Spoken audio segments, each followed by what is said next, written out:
Dorsett this time. And 2 wide receivers. Dorsett. Boy, he was stiffened after a 2-yard gain by the nose tackle, Ken Clark, number 71. We want to welcome those of you who have been watching the Washington-Pittsburgh encounter. Our score is 3-0 here. The Eagles just scored on a McFadden field goal. The Redskins still alive. They defeat the Pittsburgh Steelers at home 30-23. McFadden has kicked a field goal on the opening drive of this game. The Cowboys just got the kickoff and returned it to the 39-yard line. Dorsett has run it twice so far. 2nd down and 9. Tim Newsome, number 30, around the left side. You know, Vern, one of the complaints that's been with the Cowboy offense, even though they were ranked number 1, is that, oh, go ahead and let's set the offense for these folks. Cowboys, Danny White, Dorsett, Newsome, Hill, and Renfro at the skill positions. Up front, Chris Schultz, Heitenser, Rafferty, Peterson, Jim Cooper, and Doug Cosby, who is expected to have a big role today. Good job, Vern. Now it's your turn. I'll get to it later. 3rd down, 5. You do a good job of reading. Got those graphics down. That's right. Shotgun formation, no blitz. Into the flat, Jimmy Newsome, 1st down at the 35. Now, my point I was going to make is that the defense for the Eagles is ranked 25th in the National Football League. People complain about the offense of the Cowboys, and the thing you're going to see today is you're going to naturally see them try to run the football. Well, what do here? They get a nice pass by White out the flat to Newsome. Number 30, he does a good job of picking, not only catching it, but getting the 1st down, and Young, 43, makes the tackle. Want to welcome those of you who are watching New Orleans win over Minnesota 30-23. Our score is 3-0 Philadelphia over Dallas. We have 6:54 remaining in the 1st quarter of play. Cowboys 1st and 10 at the 35. Dorsett again trying to run to the outside. Now freelances, cuts back and gets to the 32. Tackle is made by Greg Brown and Reggie White, number 91. Dorsett just 57 yards away from the 8th 1,000-yard season of his career.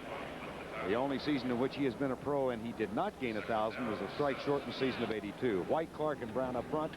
The linebackers are Wilkes, Reichenbach, Anthony Griggs, and Gary Cobb. In the secondary, Young playing with a fractured right forearm, a hairline fracture, Edwards, Ellis, and a man having an all-pro year, Wes Hopkins. 2nd down from the 33-yard line. Linebacker blitz is coming, and White reads it perfectly. Newsome down the sideline. One of the few times you will see the Eagles send 5 men or more, and that time they had a linebacker coming up the middle. White adjusted and found Newsome. Well, the thing that you'll see a lot when teams play action a lot, you'll see a lot of linebacker blitzes. 55 Reichenbach, 58 Griggs, right up the middle, play action, no one out in the flat. There's Newsome, 30. He catches it, and his coverage blitz. So therefore, there's no one on him. He's in the secondary, and Edwards, 46, finally knocks him out of bounds. You know, you're going to gamble like that, and Marion Campbell told us once, you know, one thing we don't like to do with blitzes, and you said this in Philadelphia, is when we blitz, the next thing we say is we'll receive. So evidently it backfired again. It did for a gain of 23, 1st and goal from the 9. Dorsett gets a seal block on the left side. Sticks his shoulder down, and Herman Edwards makes sure he doesn't go any farther than the 5. This is where the Cowboys have had enormous problems this year. They have only scored 61 points in the last 6 games. The New York Jets got 62 last week alone. The Cowboys have gone through a stretch of 3 games now in which they have not scored more than 14 points, and the problems have been from the 20 on in. 2nd down and goal from the 5.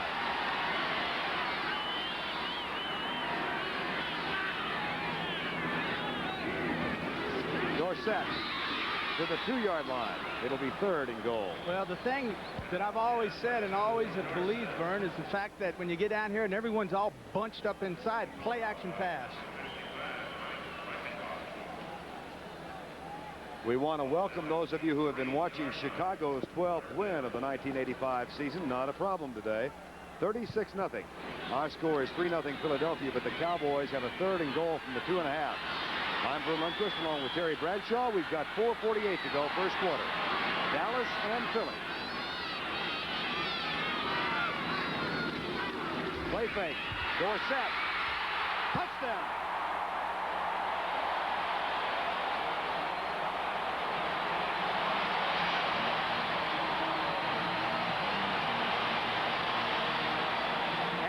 that touchdown, Tony Dorsett has scored his 77th of his career, breaking the record he shared with Bob Hayes. Well, as you can tell, it's a crossbuck action with Kurt Peterson, 65, getting the key block. Pivot around, hand to Dorsett, and cuts back over left guard. Boy, big hole, then bang, right up inside for the touchdown. Walks by Drew Pearson. He'll take that ball now and give it to Jerry Fowler, the assistant equipment man. They'll mark it, and Dorsett will not make the mistake of giving the ball up. Did that once after he scored on a 99-yard run, just tossed it in the stands. Seth Deanne starts on a new scoring streak. He was held in the shutout last week. Dorsett gets the touchdown, his 77th of the career, and Dallas leads 7-3. Saying, look at this play. Right guard Peterson comes all the way across. He's going to get number 98 Brown. Center Rafferty blocks back on the tackle. Guard back outside, and then all of a sudden Dorsett, boom, right up inside, a little crossbuck. Watch this. All right, there's Cornwall. He's coming across, getting out of the way. All right, here we come, a little crossbuck action. Look at the hole right there. Good job by Peterson. He kicks his man out. Big, huge hole inside. That has given Dallas a 7-3 lead. Herman Hunter again from the 5-yard line. And this time has to settle for a return out to the 22, and a flag is also down. So both scores thus far set up by good kickoff returns. Hunter had a 40-yarder to open the game, and Levette countered with a return out to the Cowboy 39. Here's Fred Wyant, the referee. Clipping. Well, I haven't seen a clipping call all season, I don't think. It's almost become an antiquated call, and there's a player down. 55. That is Steve DiOssi. Personal foul, clip on the return, first down. DiOssi is the injured Cowboy. He's a backup linebacker and just a mammoth support man on goal line defenses.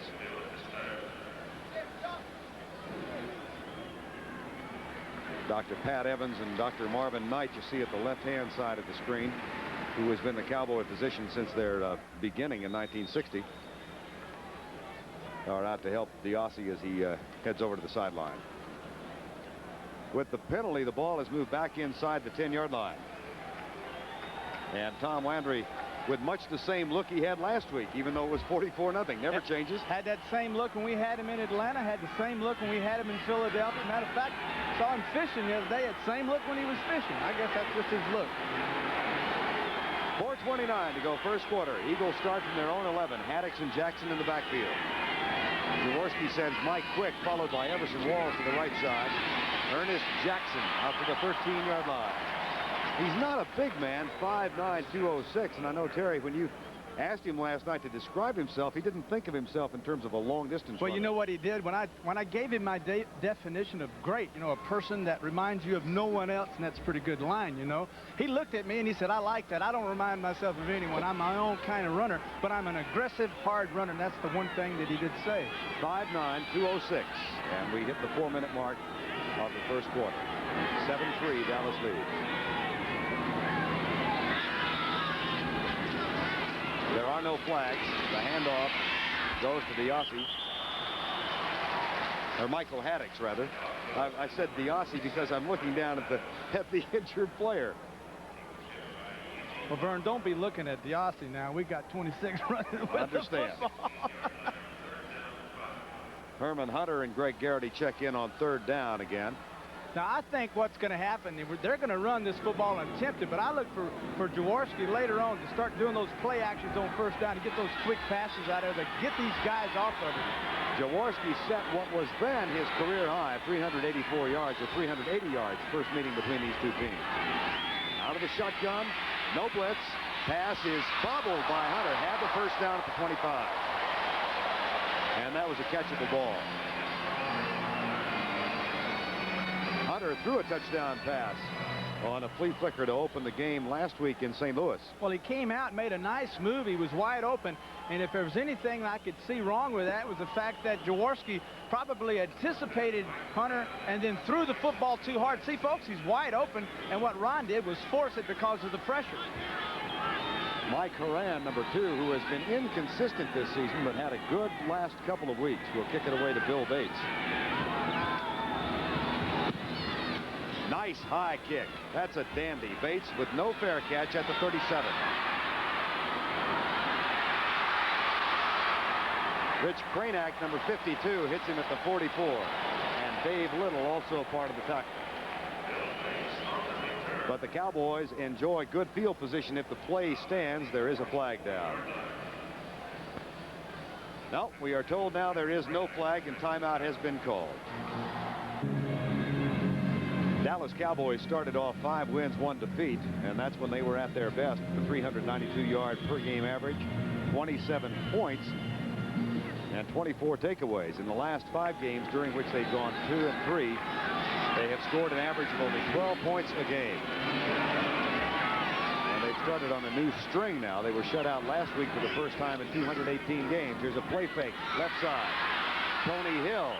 And speaking of strings, after that 9-yard gain, that is Hill's 56th consecutive game in which he has caught a pass. He is 2 shy of the club record held by Drew Pearson. So this is good offense. You come out, you run early once or twice. You know you're playing a team that is ranked 25th in the NFL against the run. So you come out and you run. Then everybody says, well, we're going to stop the run. So they stop it now. Play action, 5-yard throw, 10, 11-yard gain. That's a good job by White. In this case, it's a gain of 9. It'll be 2nd down and 1. Again, they are in Philadelphia country with a 7-3 lead and 2:14 to go in the first quarter. Dorsett taking the circular route out to the left side. James Jones can throw it, and he's going to throw it deep for Dorsett, who is covered and the pass is intercepted. Again, it is Wes Hopkins. That is his 3rd interception against the Cowboys in 5 quarters. They tried the gadget play. Jones and Hopkins never bit on the pitch out. Well, the one thing about it, that's the first time we've seen Jones run the play. So if you're going to run a play where you have a gadget, why not let Jones run with the football? Now, right now, Jones has done nothing all day long. Now you come out and you throw it to him, and now Jones, that's terrible for him. Now Jones cranks it up, and the man was covered, and then Hopkins, 48, who's a great free safety. Hey, that's a piece of cake. He goes over and makes the interception. But, Vern, what I'm saying is set it up. Run that play 2 or 3 times, you know, let him run with the football. Now when they come up, now throw it to him, let him throw the football down. It will work then. That is his 6th interception of the season. 3 have come against Dallas. First down, 10 Eagles. Play fake, Jaworski. He's being chased out of the tackle. Now he'll freelance it. And slides to a stop at the 25-yard line. Wanted to go deep for Kenny Jackson, number 81, but Jackson well covered by Ron Fellows.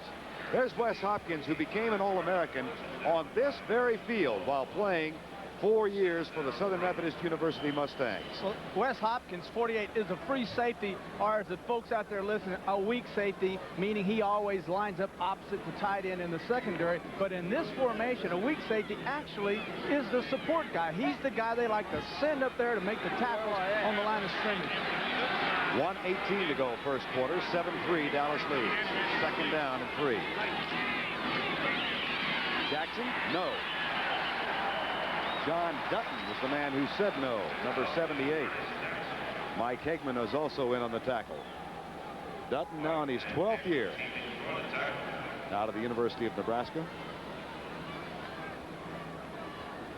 Our score is 7-3. Elsewhere, Houston hung on to defeat San Diego by 2. The Oilers break the losing streak down in the Astrodome. So much for that vote of confidence. St. Louis an early lead over the Giants. And Kansas City an early lead over Indianapolis. 3rd down and 2. There's a flag down. Nevertheless, it's good night. Herman Hunter. Touchdown.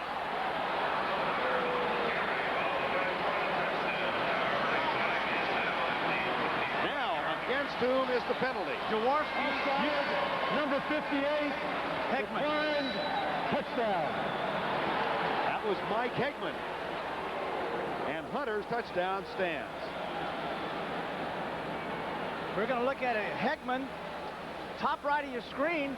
Boy, he was trying to get back, Vern, and evidently they say, hey, you did not get back, and Hunter cups inside on a simple little pitch, and it's just a sprint between him and Downs, and there's no race at all. He goes all the way 74 yards, but Hegman knew he was offside. Jaworski evidently changed the snap count and got Hegman to jump before he could get back. 74-yard touchdown. That is the first touchdown by a running back other than Jackson that has been scored by Philadelphia this year. Ernest Jackson has scored 2. Jaworski has scored 2. Hunter has got the 5th of the season. Here's the extra point by Paul McFadden out of the hold of Ron Jaworski. Unfortunately missed this when it was live, and there it is in replay, and he still made it. 10-7 Philadelphia with the lead. There's the kick by Paul McFadden. Another short kick. Levette from the 15. It's also a short return of 6 yards. David Little makes the tackle, number 89. So the Cowboys come back on the field, trailing once again by 3 points at 14 seconds to go in the first quarter. In addition to everything else, Terry, that was only the second time this season the Eagles had scored a touchdown in the first quarter.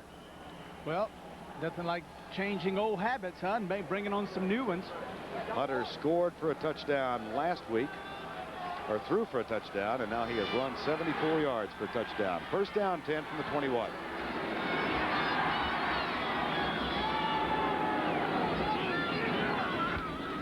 Newsome going left. Good block. A gain of almost 15 yards, out of bounds to 36. Wes Hopkins with the tackle. Want to welcome those of you who are watching Tampa Bay's overtime win over Detroit. Donald Igwebuike's field goal and Steve Young's first start as the Buccaneers win their second of the season. Our score is 10-7.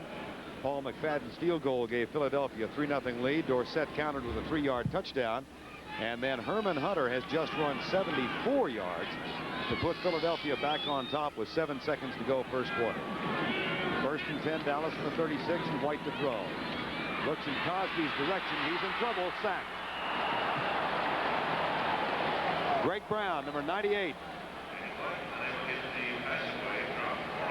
Well, Brown's had 8.5 sacks this year, now 9.5. The thing about this play was a short step. As you see, Danny, 5 short steps. Now he's trying to find the man over the middle. As you can see, Newsome is covered. Then when he moves out of the pocket, Brown finally does sack him. That is the end of the first quarter, as the Eagles, trying to sweep Dallas for the first time since 1964, have a 10-7 lead over the Cowboys. 3 quarters to come from Texas Stadium. Be back in a moment. America again. And by Stroh's and Stroh Light. Now you're talking good times. And Stroh's is spoken here.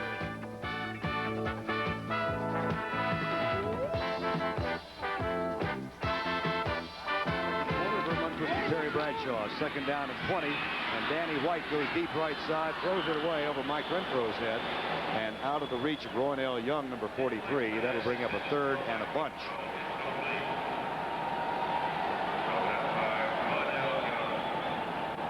Marion Campbell, once the defensive coordinator for this Philadelphia team when they went to the Super Bowl at the end of the 1980 season. Mike Reichenbach comes out. It'll be third down and 19. Dallas trailing by 3. Carl Poe has come in as a third wide receiver. And he lines up to the right side from the shotgun.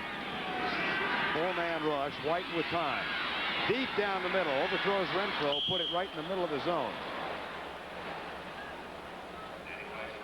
Our score is Philadelphia 10, the Cowboys 7, 14 minutes and 49 seconds to go in the first half of play. Now let's go for the special report from CBS News. Our thanks to Bob Schieffer for that report. And while we were away for the special report, Everson Walls just picked up his 8th pass interception of this year. On first down and 10, Ron Jaworski with a play fake after a 54-yard Dallas punt. Tried to go deep.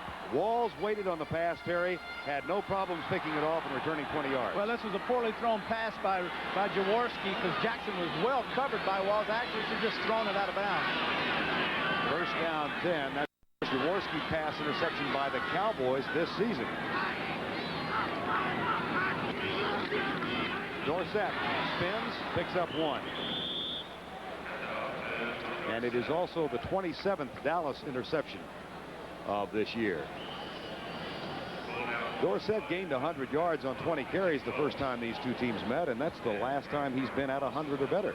Well, they really haven't run the football that well. They've thrown the football well, Vern, but they haven't really established a running game going into this game today against this Philadelphia team. They thought they could run the football well, and they've done so early so far in the first quarter and here in the second. Difference in the game is a 74-yard touchdown run by Herman Hunter. Draw play. Jim Newsom up the middle to the 24-yard line. That's a yard short of the first down. It'll be 3rd and 1. Herman Edwards, number 46, made the tackle. Well, when you think a football team is going to rush your passer, one of the things that Danny White does is comes back and gives the ball to Newsom on a draw. Good job that time by the guards. Titensor and Peterson, they kick their man out, and then Newsom blast up through inside. Almost got the first down. Needs what? Well, I got third, 1.5, 3rd and 2. Rich Crayneck came in there and made the tackle on that.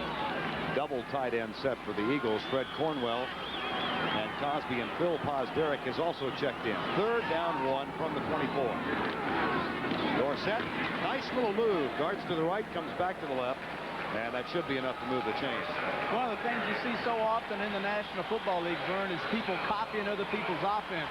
We used to put that little wing back in motion as a tight end, Randy Grossman, in the Super Bowl against you guys. Well, when you were the Cowboys guys, and we ran that and ran it well. And now you see this time Cornwell comes inside, hand to Dorsett. Now he went up inside to try to get off that block, but wasn't anything there. Cut outside, got first down.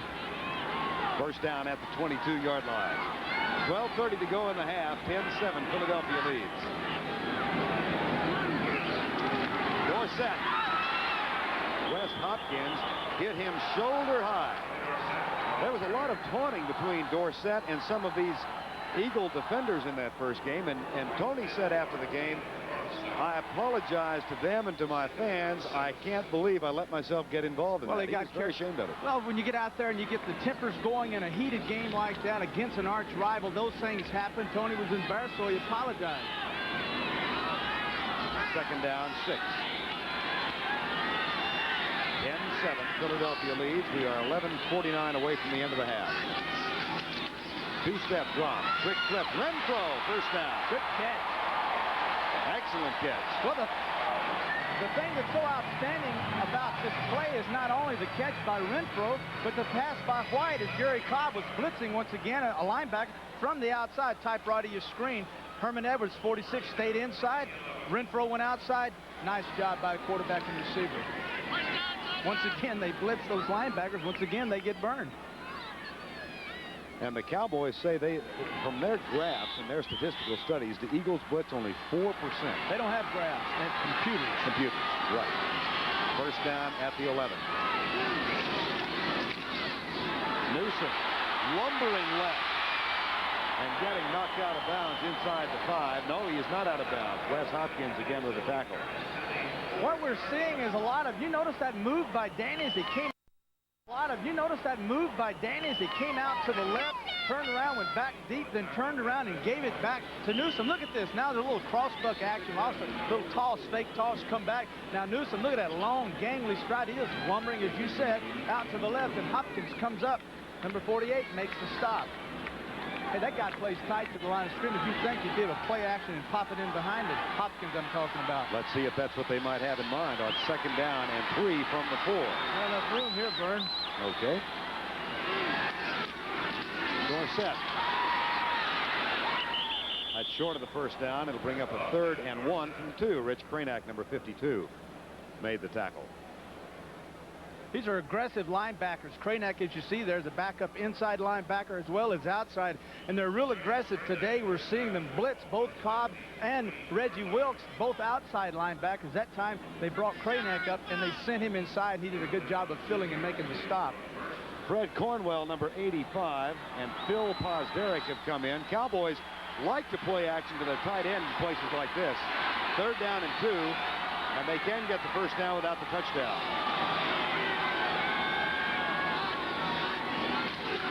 Play action this time. That's Dorsett, who will be close for the first down. They needed to get to the 1, and Fred Wyant says, stop the clock and we'll measure. Well, that's twice now. Once I said play action. Now you jumped in there and said, I'll play head coach. You said play action. Also, the Philadelphia Eagles are thinking play action, but they say, hold it. They're going to do something different. The Cowboys now are running the football in these short goal line situations. That is going to call for the measurement. Fred Wyatt will separate everybody. Well, I know one thing. If we'd only scored 23 points in the last 3 games, shoot, I'd go for it if we didn't make it. Let's see what Landry has in mind. Yep, he's going to go for it. He'll keep Septien on the bench. Marion Campbell signals in the defense, and that is Campbell's responsibility. He calls the defensive signal. There it is. Round him up, little elbow inside. We don't have any idea. That probably means with the elbows into the hip, tackles pinch. Everyone pinching down inside. Linebackers stealing outside. Let's see if that's what they do. White calls for quiet from the sellout crowd. They respond because it's a hometown team. Putbacks behind Danny White on 4th and inches. Play fake. White, nobody open. Pulls up, fires it deep. Coffee! Oh.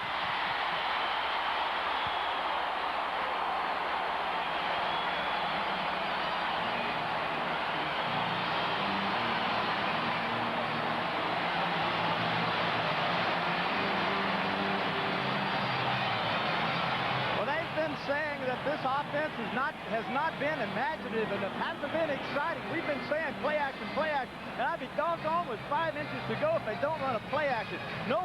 Everyone's covered, and then finally Cosby, smart wide receiver that he is, tight end, eases back inside, gets open, and White, outstanding job of finding him. Can you believe that? On 4th and inches, here's Septien. It's been a teeter-totter here in the first half. The Cowboys, having fallen behind, now go on top. Now you're going to check. Cornwell's coming in motion. He's going to come upside and block. Newsom's here. He dives up inside. Same play they ran a while ago. White comes out, fakes, drops back, and then Cosby goes down and bingo right across the middle, wide open. Watch this. Blackman never got that out. There's the play action. He sets up. White that is. No one open. And then finally Cosby, good job of maneuvering in for the 6. Back live. Kickoff return. Herman Hunter breaks the tackle. Fumble. 20. Fumble. Eagles, I think, get it back.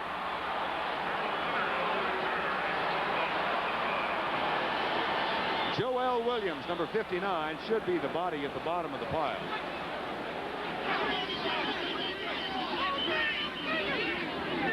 After they get through unstacking. Philadelphia does retain possession of the ball, but back at the 22-yard line. Does that kind of a play that Landry sent in on 4th and inches surprise you a little bit? It does surprise me because I had anticipated play action. They've done it so much down there. And the thing that you've got to admire about Landry is he knows they do it a lot. They had a tendency, they being the Eagles, that they play action, and I'd be doggone with 5 inches to go if he doesn't run. That's a very gambling play, but it paid off. He is talking with Jim Myers, his assistant head coach on the sidelines. I like the call. I think it's kind of exciting. I would have loved to have been running it. 9:36 to go in the half. Haddix and Jackson behind Ron Jaworski in the eye. 14-10 Dallas now. Quick opener to Michael Haddix, and he is out across the 25 to the 26-yard line. Our score 14-10. Dallas leads it. Let's go to New York for this update with Brent Musburger. Well, Vern, this has been the wildest Sunday of the season so far. For Los Angeles, Ron Brown has just become the first player in 18 years to take 2 kickoffs back for touchdowns, both against Green Bay, of course. We've had 2 games go to overtime, highlights at halftime. Back to Vern. And I would bet, Brent, that Forrest Gregg's going to work on special teams next week. There's a handoff to Ernest Jackson, and he doesn't get much at all, as Mike Hegman, number 58, was there to supply the defensive thrust. That brings up a 3rd down and about 6. As you look at Hegman, 58, at Jackson, talking to him, they almost had, they were talking about putting him in a plastic bag and icing him down because of his style. He takes such a pounding as a running back and is so sore. Actually, talking to him yesterday, Vern, he said he was still sore coming into this game today. 3rd down, officially 5. Greg Garrity and Herman Hunter in the lineup. Shotgun formation. See if the Cowboys have the blitz on. They do not. Stunched by the defensive line. The pass is caught for the 1st down. Mike Quick Out to the 35. And Victor Scott, number 22, makes the tackle. Well, you'd think the Cowboys obviously have learned their lesson against these Eagles. Last time they blitzed them in Philadelphia, boy, Ron just burned them. Now today, the Cowboys aren't even fake it burned. They're not even showing blitz. They're just dropping back and playing zones, and they're running those little quick slants and in routes to their wide receivers, which are good patterns to run versus zones. That third down conversion on 3rd and 5 gives the Eagles new life. 7:45 to go in the first half.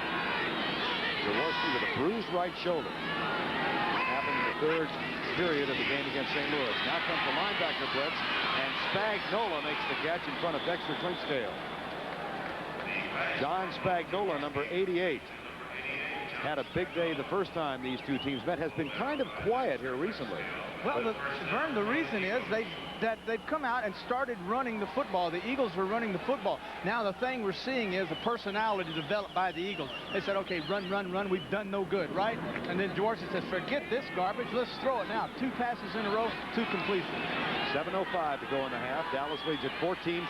Sellout crowd in Irving. High formation. Mike Quick in motion, number 82. Fullback Haddix for about 4 near the 50-yard line. Jim Jeffcoat, number 77, made the tackle. That's one of those phony plays. When I used to play, I used to always, if you had a big play, you'd come back, kind of get your breath and say, okay, let's try this little shot as we look at Haddix. Little play up the middle, 4 or 5 yards, maybe 2 or 3 yards. That just gets your breath. Now he's coming out, bingo, down the field we go. Is that what you expect?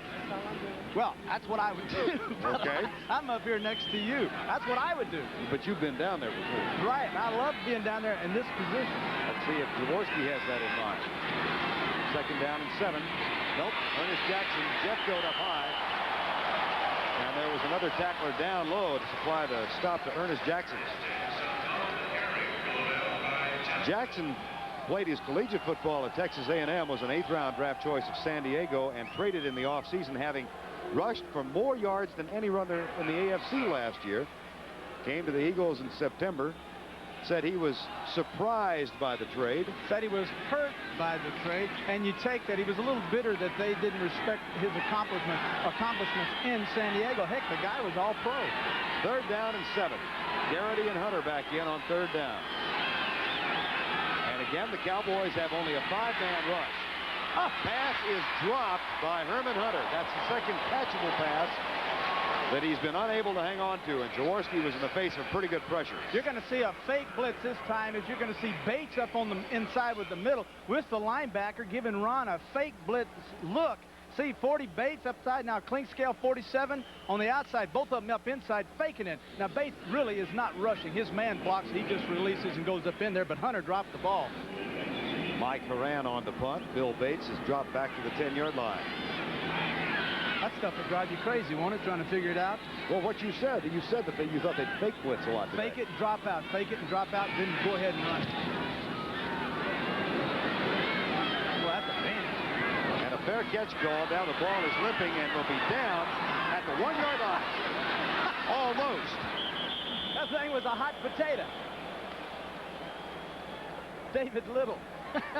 Well, he was in a similar position last week that Chicago intercepted a pass against the Cowboys. Here's Bates calling for the fair catch. So you got to really wave that baby now. You got to get that right arm up there and show the world. Now, 59. He says, hold it, where's that ball? There it is. Then finally, Little and Jesse Finn fighting over it. 5:23 to go first half. Cowboys pin back at their own 3-yard line. 1st down 10. They have a 14-10 lead. And off to Newsom out to the 7-yard line over left tackles Titanser and Chris Schultz opening the hole. But Anthony Griggs was there to fill it, number 58. Newsom spent a couple of weeks on the bench with an injury. He had become injured in the Houston game. And has really had what he himself says is a so-so season so far. Well, he really wants to run the football more. Of course, you know, with Dorsett, that's the guy that's going to run it. But today, looks like they're decoying Dorsett and giving the ball off to Newsom. Under 5 minutes and a half.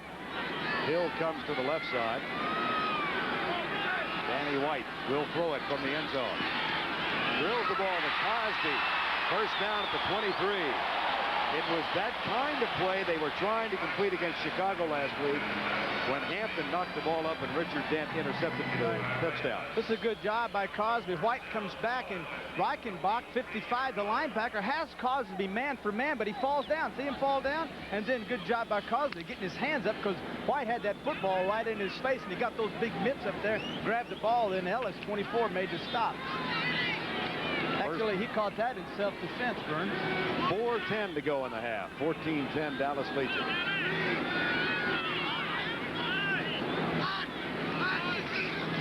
Two-step drop, right side. Tony Hill makes the catch again out across the 25 to the 26. Roynell Young and Reggie Wilkes, number 51, was out there to help on the tackle. Elsewhere in the National Football League today, the Giants now leading St. Louis in the second quarter by 7. Giants go into today's game tied. Ron Brown's 2 kickoff returns have given the Rams a 7-point lead. And Denver has gone in front of the Raiders 14-7. Now there's a player injured. As Tom Landry looks on, one of the Eagles has been shaken up and timeout has been called. The injured Eagle is Greg Brown, number 98. Greg Brown got a finger stuck in his eye. He is on the bench, and Tom Struthers, number 93, has taken his spot. Doesn't look like it's anything serious. The Cowboys have a 2nd down and 6 from their own 27-yard line. 3:25 to go in the half. 14-10 Dallas. They go from the eye with Dorsett the deep back. Dorsett to the block from Newsom, but that doesn't open much of a hole. The ball was down, so that is not a fumble. And the Cowboys will face a 3rd down and about the same. The Cowboys are trying something unique now in terms of blocking the all-pro safety Wes Hopkins. What they wanted to do was send Renfro in motion, 82, and pass up to strong safety, 24, Ray Ellis. Now that's a no-no, but they felt like they had to get to Hopkins and block him. You know, that kind of doesn't make sense, pass up one guy to get to another, but that's how much respect they have for 48. The free safety, Wes Hopkins, run right by 24. That violates the basic principle of football, doesn't it? Well, that's all I was taught it does, Vern, but, you know. That is something the Cowboys are trying today, not on passing plays, but on running down. That's a 1st down to Tony Hill at the 38-yard line. As Hill makes another grab, he came in with 907 yards, or 909 rather, and 62 catches, a career high. But you search the field all day long in situations like this, trying to find where you can get a receiver man for man. Herman Hunter, 46. I mean, Hunter, Edwards right there, 46, man for man on Hill, just drives him down, breaks outside, and then gets the 1st down. 1st down 10 for the Cowboys. That is their 10th of the 1st half. They lead at 14-10 with 2:31 to go. Have moved the ball now from the 4-yard line. Dorsett coming left. In trouble. Back to the line of scrimmage, and that's all she wrote. Anthony Griggs, number 58, made the tackle. You got 2 linebackers. You got Reichenbach, and you got Griggs, and you got the free safety. You had 3 people up on the line of scrimmage and not 1 defensive lineman outside with your guards pulling. So that tells you how aggressive, as you look at 58 Griggs, how aggressive the Eagle linebacking group are. They really pursuit, and you got to take advantage of that, Bird, by coming out now, play action, or do those little quick passes that Danny's been doing. And you might have noticed that Greg Brown is back in the lineup. Cowboys talk it over. 2-minute warning. A play-action pass on 4th and 5 inches from the 2-yard line, but other than that, they've been pretty conservative. It's a very conservative offense. Little flips outside, little short, quick hook routes, nothing deep, crossing down the middle, none of that. Very conservative game plan in the 1st half. Would you change that? Well, hey, if you're asking me, I would, but I don't coach this football. No, but you again have played it. 2nd down and 9. And they're going to throw on 2nd and 9, and Danny White wants to go deep. There you go. Must have heard you. Mike Renfro, 1st down at the 45. You have a linebacking group that's setting at 8 yards, and you got a secondary that's another 15 yards behind them, and there's a 20-yard gap there, and the Cowboys got a man in that gap and hit him. 16-yard gain, no huddle. From the 45 on 1st down. White, left side, into the flat. They'll have to use a timeout now at the 40-yard line if they want to conserve the clock, and they have called timeout. Well, you really didn't have to call a timeout here. This is where you had a minute 38 left. You had enough time to go up to the line of scrimmage, set your offensive team, and call a play at the line of scrimmage and get it off and save a timeout. Thurman's thieves. Dennis Thurman just walked away from Clinkscale and Walls. Dennis Thurman has a new haircut. Said he wanted to look more like Marvin Hagler, and he shaved his head yesterday. 2nd down and 5. Shotgun formation. Dorsett. It was on that play the Cowboys scored in the first game up in Philadelphia. And this time it goes nowhere. So now, having used the timeout to call that draw play. It's a great time to take a timeout and get no gain. I can't understand right. it. Now they've got a 3rd and 5. And they go without the huddle. White with time. Nobody open. Greg Brown chasing. Flag is down. White is too.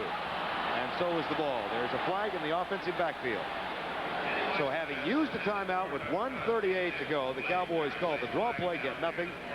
And now there's a penalty on an incomplete pass. Fred Wyant will let us know what's going on. Illegal hands to the face mask, number 91. That is Reggie White, the Minister of Defense. Talking with Tom Rafferty and arguing his case. 2 years in the USFL. Marion Campbell looking on. I can tell you right now, Reggie, you're not going to win it. Just might as well get on back over there.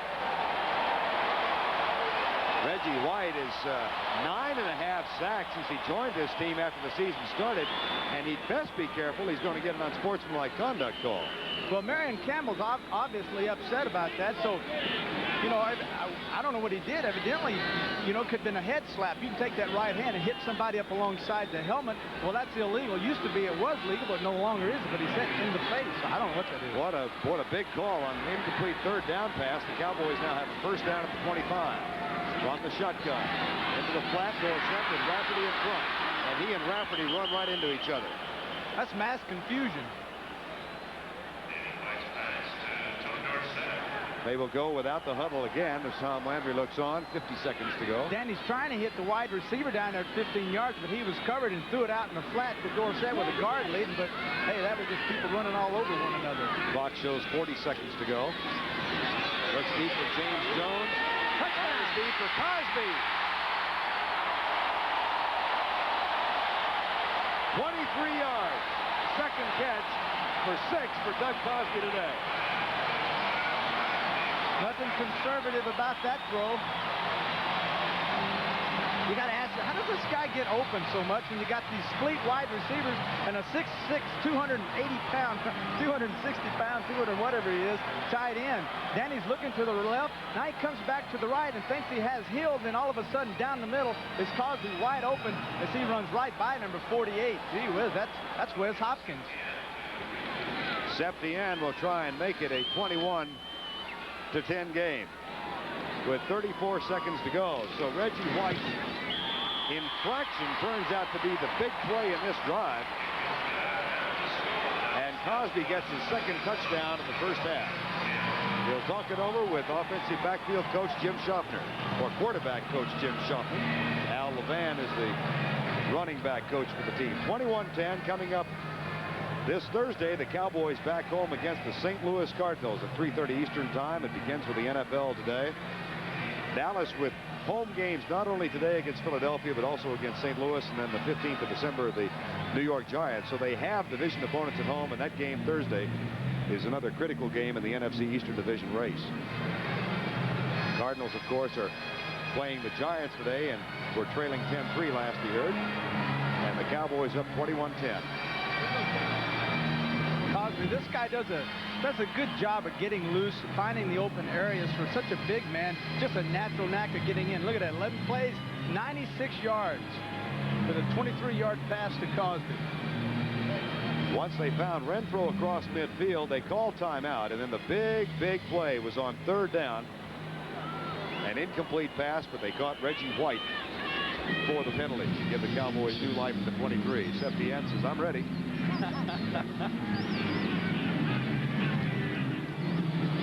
Herman Hunter at the 6.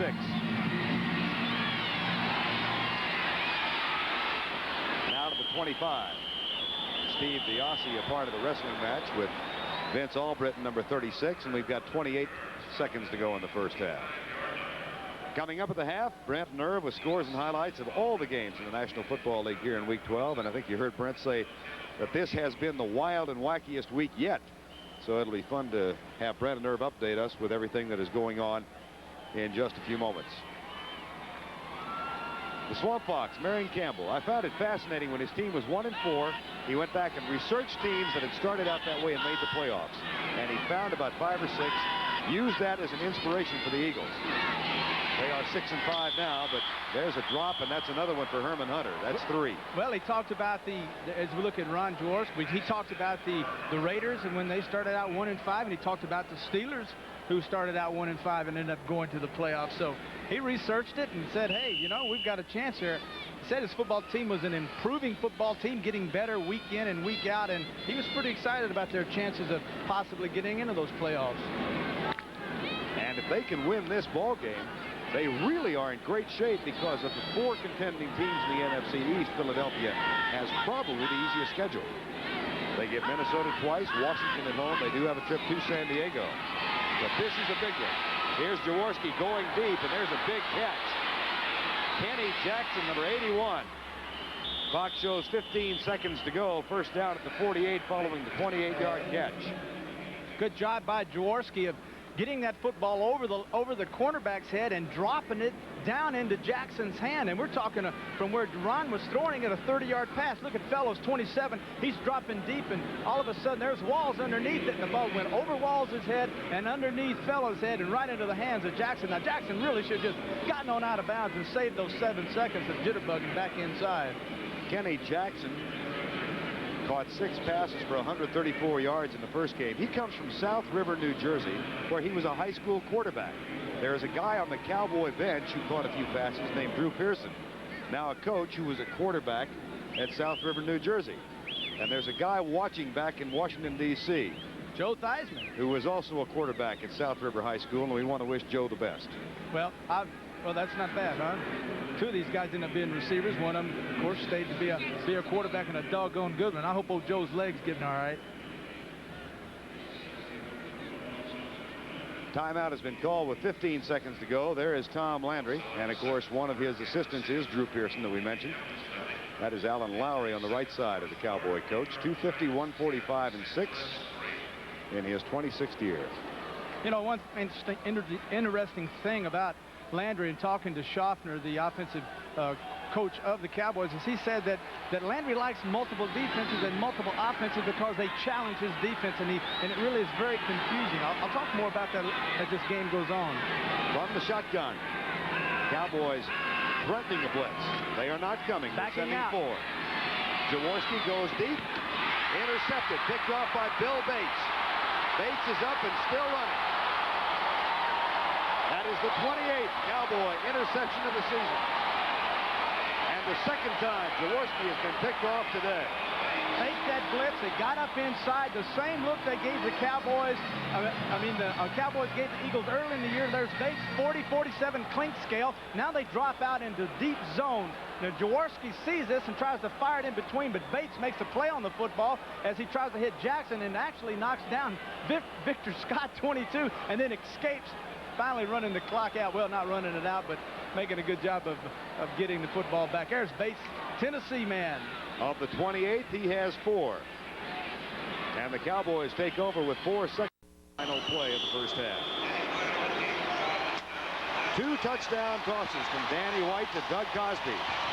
And a 3-yard touchdown run by Tony Dorsett have propelled the Dallas Cowboys to a 21 halftime lead. New Yorker, without a doubt, this was the most exciting Sunday of the season. 2 games in overtime, one of them down in Tampa. Detroit trying to get a wild card spot in the playoffs, but Donald Iguebuike hits the field goal that wins it for the Buccaneers, their 2nd win of the season. And, of course, Darryl Rogers so disappointed, but the Lions do get to go home next Sunday. Meanwhile, down in the Astrodome in Houston, San Diego had just gone ahead. Tony Zendejas with a 51-yard attempt. Chargers with 11 men on the line. Here comes the rush. Kicker's on the way. It is up. It's good.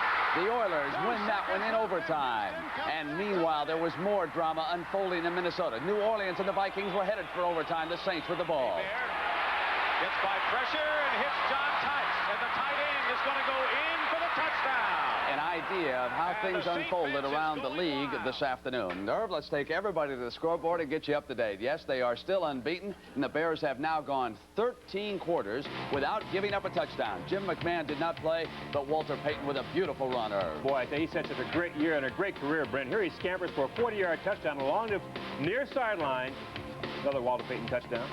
Magnificent. 7 straight Sundays, over 100 yards. Yes, the refrigerator scored his 3rd touchdown of the season, and Dan Henning has gone from bad to worse. Watch Bob Holly here. He is hit by Richard Dent, and the fumble is recovered by Mike Hartenstein at the 2-yard line, and then Calvin Thomas took over. When Walter Payton's not there, Calvin Thomas does a job. But number 33 goes in from 2 yards out. Makes it look easy. How good is this defense? The best. What can you say? They're number 1. And, of course, a week from Monday night, they'll go down unbeaten, and guess who's got a shot to knock them off? The Miami Dolphins. Pittsburgh and Washington, and, of course, the Steelers were atop the AFC Central, but it was all Washington this afternoon. Harry Newsom has a punt block by Otis Wansley. The specialty teams of the Redskins now much regarded as the finest in the National Football League. Jay Schrader, who has replaced the injured Joe Theismann, goes to Clint Didier in the end zone, and his tight end has got it. But Scott Campbell was able to rally the Steelers. He looked real good. He wasn't expected to play in this ball game. Came in at the last second. Here he hits Aaron Berg for a touchdown. John Riggins, and of course he has slowed down, but inside the 5 you can still count on the Big Diesel. He's got the touchdown, and the Redskins have got the win, still alive in the NFC East. Cleveland and Cincinnati, the storyline there. The Browns bench Bernie Kosar. They come with Gary Danielson. He's got Clarence Weathers. Weathers breaks free. It's a 72-yard touchdown, and the Browns are alive and well now at 6-6. They are tied with the Pittsburgh Steelers atop the division. As for Houston and San Diego, well, this was the wildest game of the afternoon. San Diego appeared to have won it. Warren Moon was out because of a hip pointer last week. Watch Tim Spencer here. Take the handoff. High stepping on into the end zone. San Diego leading 28-27. Mike Rozier comes right back, and Houston had the lead.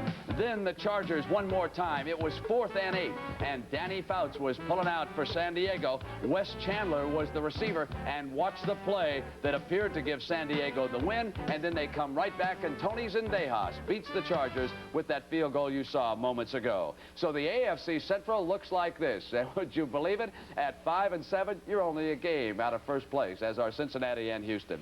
The Jets in New England, they go into overtime, and the Jets pull it off 16-13 on a Leahy field goal. Kenny O'Brien will find Wesley Walker at the Jets 33, and Walker will go for an 88-yard touchdown, this coming after a Patriot fumble inside the 5. Now, Tony Eason had to quarterback the Patriots because of that injury to Steve Grogan. Joe Walton very happy on the sideline, and Eason came right back for the Patriots, going to Cedric Jones. It was a 29-yard touchdown, and then they went to OT and turned it over to Pat Leahy. Pat Leahy connects on a 33-yard field goal. And the New York Jets win a big one, Irv. Now, Miami, they are in pursuit of the Jets right now. And this afternoon, they defeated the Buffalo Bills. The final score was 23-14. So take a look now at the standings in the AFC East. The Jets atop 9-3. I'll tell you what's dangerous about being a runner-up in this division is the fact that there are so many good teams also in the AFC Western Division. And again, a couple of final scores now. The New Orleans Saints over Minnesota, 30-23. And in overtime, down in Tampa Bay, the Buccaneers win for the 2nd time this year, 19-16. Now, this Thursday, starting at 3:30 p.m. Eastern Time, we're going to bring you a special edition of the NFL Today prior to the St. Louis-Dallas game. Now, in our broadcast that day, our own family here at the NFL Today, which has been together now for some 11 years, will take a nostalgic journey home for Thanksgiving. My home, of course, is Billings, Montana, and I have warm memories of my childhood there, and I recently went back to say hello to those early years. Irv Cross made a visit back in time to his alma mater, Northwestern, and took the opportunity to touch base with the new generation of students there. And in case you've wondered where it all began for Jimmy the Greek, this is his hometown, Steubenville, Ohio. And when his travels take him there, Jimmy's relatives always welcome him with a hearty Greek dinner. So even though the 3 of us will be here in our New York studio on Thursday, we'll take a few moments through television to be at home for Thanksgiving, and we invite you to come along as our guest. And our NFL coverage continues here on CBS. Only 3 men have ever done it. First it was Tim Brown, then it was Travis Williams, and now today it was Ron Brown. And Herb, you said that Brown has a disorder that he must play with for the Rams. Yeah, he has a rare blood disease, and at times he feels a little dizzy. But here, the Olympic sprinter is not dizzy on this play. Opening kickoff, 98 yards later, Mr. Brown's in the end zone. And that gave the Rams a quick 7-0 burst on the Green Bay Packers. Packers scored. Here it was again with the rain coming down in Anaheim. This one for 86 yards. And once he gets a step, Herb, you cannot catch him. This is what, you know, the old adage in pro football is, Brent, is that speed kills. This is what coaches are talking about. Oh boy, it's sticking a blade to the Green Bay Packers right now. It's 14-10 at the half. Raiders and Denver. The Broncos have just scored to go ahead in that one. 21-14 over the Raiders. Kansas City and Indianapolis. The Chiefs are dominating the Colts, 17-0 there. St. Louis and the Giants right now. Many of you watching that one. The Giants are the lead 10-3 at the half. Dallas and Philadelphia. Hard-nosed football game down in Irving, Texas. 21-10 right now. The Cowboys with the lead. And Dallas coming back from that embarrassment of a year ago. Tony Dorsett bursting in for his 77th career touchdown from 3 yards out. Cowboys with a 7-3 lead. Herman Hunter, who is he, Herb? A young ball player out of Tennessee State, a rookie who's averaging about 1.2 yards per carry, right? Not this time. He lashes off his left tackle for a 74-yard touchdown run. Tom Landry wants to know who he is, too, over there on the sideline, but he had a response for it. It was Danny White to his tight end, Doug Cosby, for a pair of touchdowns. White thought about running, and then Cosby worked his way open to the rear of the end zone, and then, of course, they came back and connected again. 21-10, Cowboys with the lead over the Philadelphia Eagles. Now let's send you back to the stadiums and the games you're enjoying here on CBS. Okay, Brent, we are at halftime. The Cowboys leading 21-10 over Philadelphia in this NFC Eastern Division battle. Philadelphia jumped off to a 3-0 lead. The Cowboys came back, and then they seesawed back and forth before the Cowboys scored 2 unanswered touchdowns, both catches by Doug Cosby. Terry, we said at the top we didn't know whether Dallas could salvage anything from the train wreck. Apparently they had found something to work on. Well, they're playing well. They're playing aggressive. I think they were a little bit tentative with their running attack. They were running well with Newsome, and then finally in the end of the first half, they started play action, started throwing the football. I think they need to get back to that, but they are on top and are playing well. In terms of a defensive scheme, you will recall, those of you who watched the game a month ago, Dallas lived by the blitz and died by it in the fourth quarter. You thought they would fake the blitz a lot today, and I think that's what they've done. Well, you know, they're smart. These are two smart coaches, and Campbell knows that they handled that blitz well the first time they played, and Landry knows that they got burned on that baby. It cost them that football game. Coming into this, the Cowboys, I expected them to fake it, and not only did I think they were going to fake it, looks like the Eagles were prepared for it also, because the blitz has not been an apparent issue so far. Only from linebackers have we seen them blitz burn, and that's been on first down to support the run. Well, we still have 30 minutes to play here at Texas Stadium. Another sellout crowd gathered on a gloomy November afternoon. Back with a kickoff after this. On an overcast day, Paul McFadden gets set to kick off for the Philadelphia Eagles to open the third quarter. Dallas will have Robert Levette, Todd Fowler, and James Jones deep. Levette, the rookie from Georgia Tech, is the middleman for 3. Takes the ball near the sideline and will stay in that area. Breaks one tackle. Fumble. And is back to the 18. Now Philadelphia says they have got it. Joel Williams pointing that Philadelphia has recovered that fumble. There's also a flag down. And Dwayne Giles, number 53, is down in the bottom of that stack. Well, if it's any indication by the way that the Eagles are acting, the Eagles have indeed recovered that football. Now the umpire's saying down, it's down. So let's see. Face mask. Face mask on the Eagles. That may not affect the recovery, if indeed it is a Philadelphia recovery.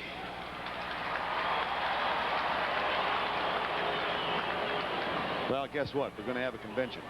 No, what happens is you got a penalty here, face mask, but you've got exchange of possession, so I'd give Philadelphia the football if they recovered it and go ahead and penalize them for face mask. Well, how's that sound? That sounds logical. Sounds good to me. That's what I'd do.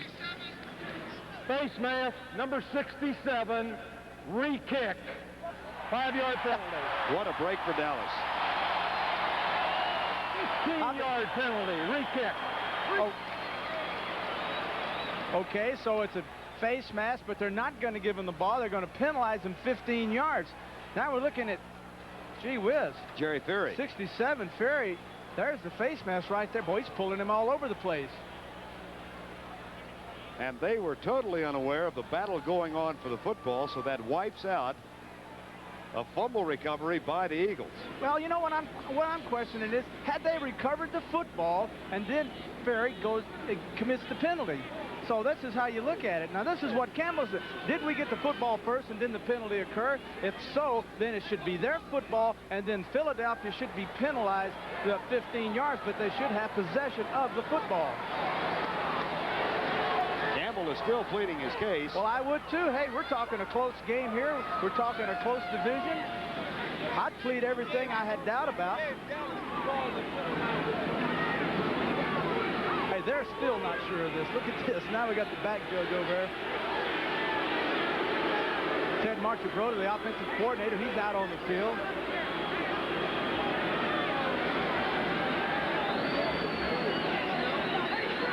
See, this is now Landry's calling a guy.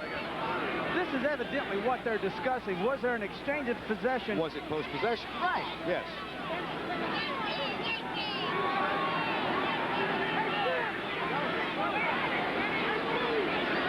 Well, let me talk to somebody else. Now you're going to see the return of that coming up the field. Now he's going to do a little juking inside and a little juking outside. Now the tight end comes over. David Little. Now the football is not loose. And there is the penalty. Okay, now I'm going to tell you something. Whatever they call, they can't go wrong, because I saw it again. Face mask against Philadelphia on the run back. Dallas's ball to be penalized from the spot of the fumble. Well, that's a compromise. That's totally different than the original interpretation. And I think, Terry, and I'm getting a little bit out of my own field here, but I think they're saying that the recovery had not yet taken place at the time of the infraction. Well, what I was trying to say was it was so close, even as we have these monitors and we look at it, the face mask is there, the ball is on the ground, we lose sight of the football. So I don't know had they recovered the football and then Ferry had the holding call. So who knows? We couldn't tell. Obviously, Ferry thinks it's crazy. Watch again at the fumble and then almost a simultaneous face mask call. All right. Now Little comes in, he hits him first. Brainiac knocks the ball out. Now the ball's on the ground. Now there's the face mask. Doggone near simultaneous, I tell you. Somebody call Solomon. We need him. This conversation has not concluded.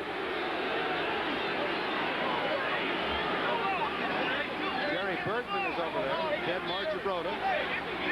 Bergman and Marchibroda are talking. Now that's what the Eagles are saying. The Eagles are saying what I said. The Eagles are saying we had the football, then we got the penalty.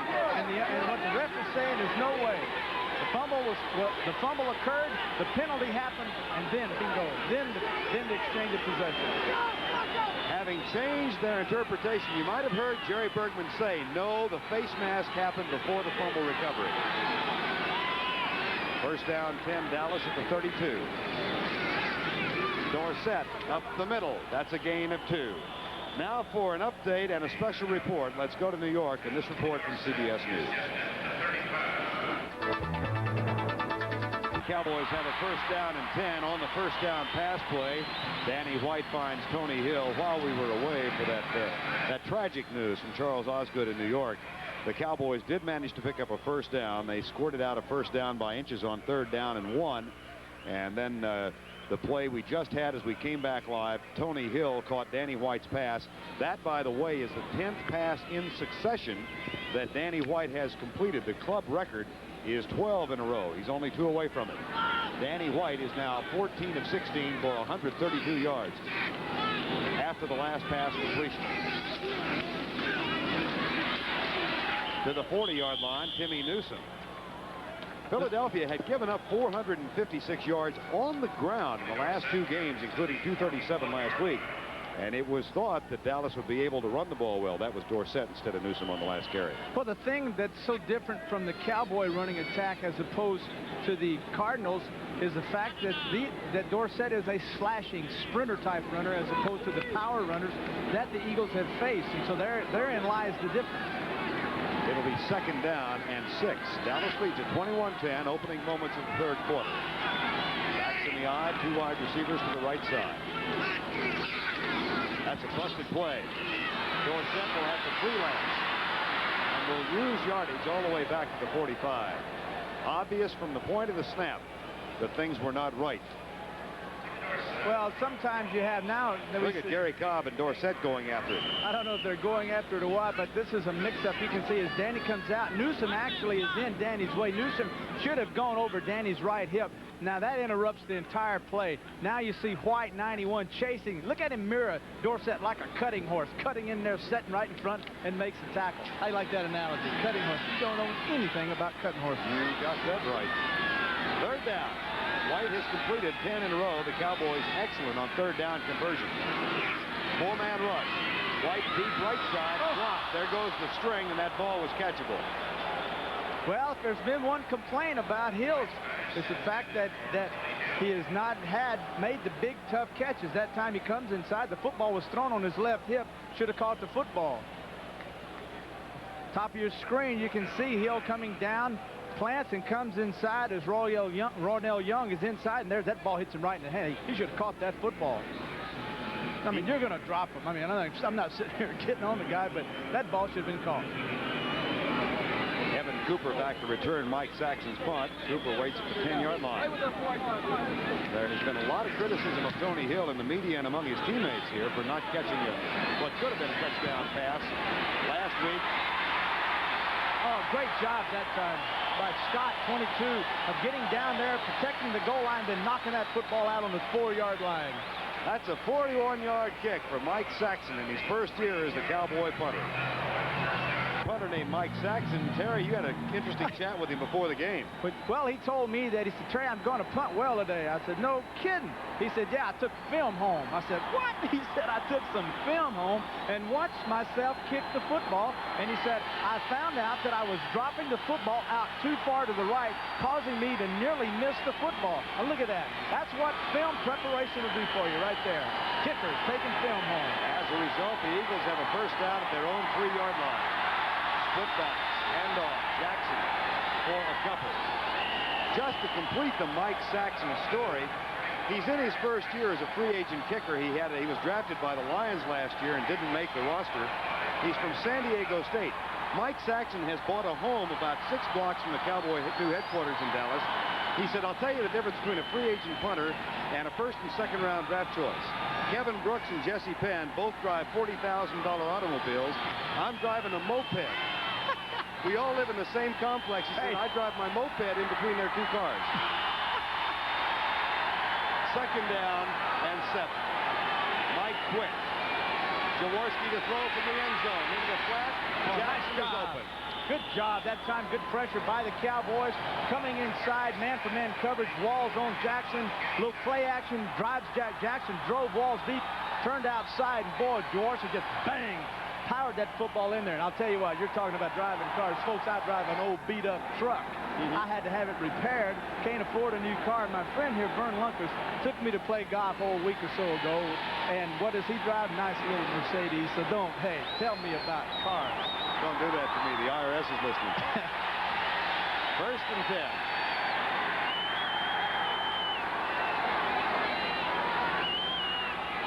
Cowboys are blitzing. All-out linebacker blitz. Jaworski gets great protection, and Kenny Jackson, silver quick, is out to the 37-yard line before he is tackled. That's another first down and a gain of 22. One of the things we've seen is not safety blitzes, but linebacker blitzes. There's Hegman on the outside, Lockhart on the inside. Notice how Rohr now comes up inside. Rohr 50, and then Lockhart 56 up inside. Jaworski steps up and hits Jackson, which is wide open. No one there. Now he comes down, picks up the block, and goes outside. 9:50 to go, 3rd quarter. Eagles have moved from their own 3 to the 39. Wide receivers left and right. Ernest Jackson going left. Spilled after a 2-yard gain. The tackle made by the middle linebacker, Gene Lockhart.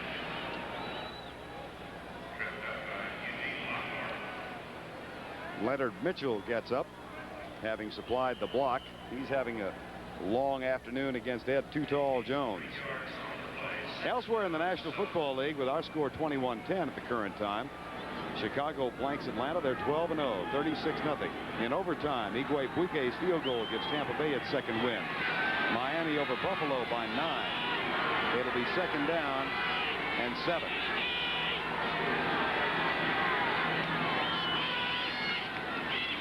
No blitz. Jaworski left side. Klingscale had slipped as he tried to get out and cover, and Jackson makes the catch and steps out of bounds. Continuing with a rundown of scores, the Jets' Pat Leahy kicks a field goal, and New York defeats New England in overtime in the Meadowlands. 160 yards for Earl Campbell. First time he's been over 100 since he went to New Orleans, and the Saints finally break a 6-game losing streak. The rebirth of Earl Campbell. Houston hangs on, and they defeat San Diego by 2. Now that's a shocker there. And Cleveland defeats Cincinnati with Gary Danielson back to starting quarterback. AFC Central, anybody can win it. 3rd and 1.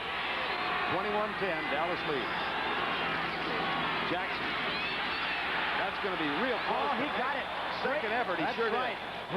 Great effort that time by Jackson. Initially, he was stopped, kept driving with his legs, and then moved to the left to the outside, picked up the first down. 31 yards on 14 carries for Jackson. He lives in Dallas in the offseason. He's a native of Rosenberg, Texas, down near Houston. Said he moved here last year and he had to buy 25 tickets for this game. You know, it's funny. He bought a brand new home in San Diego, and then he got traded right off the bat. Said, then I bought a home up there, had to sell it there. Then he says, now I'm buying me one down here in Dallas. These guys make a lot of money. First down 10. 21-10, 8:14 to go, 3rd quarter. Down. Safety blitz coming. Offside. Cowboys came across the neutral zone. Heckman said we've got the football, and they probably should have the football when you've got 8 guys offsides, but they had a delayed safety blitz with Downs 26 coming up inside, and he just went offside. There's a flag on the far side of the field, as you might expect. Now, was there motion? Procedure. Oh, offense. Well, they drew. All right, let's see if we can see. Now, there's Jaworski, obviously changed, went to a longer count. The center, Mark Dennard. Dennard, the center. How in the world can a center draw people offside without giving the quarterback the football? Mark Dennard was the one who moved, number 65. Now, was there a fumble recovery?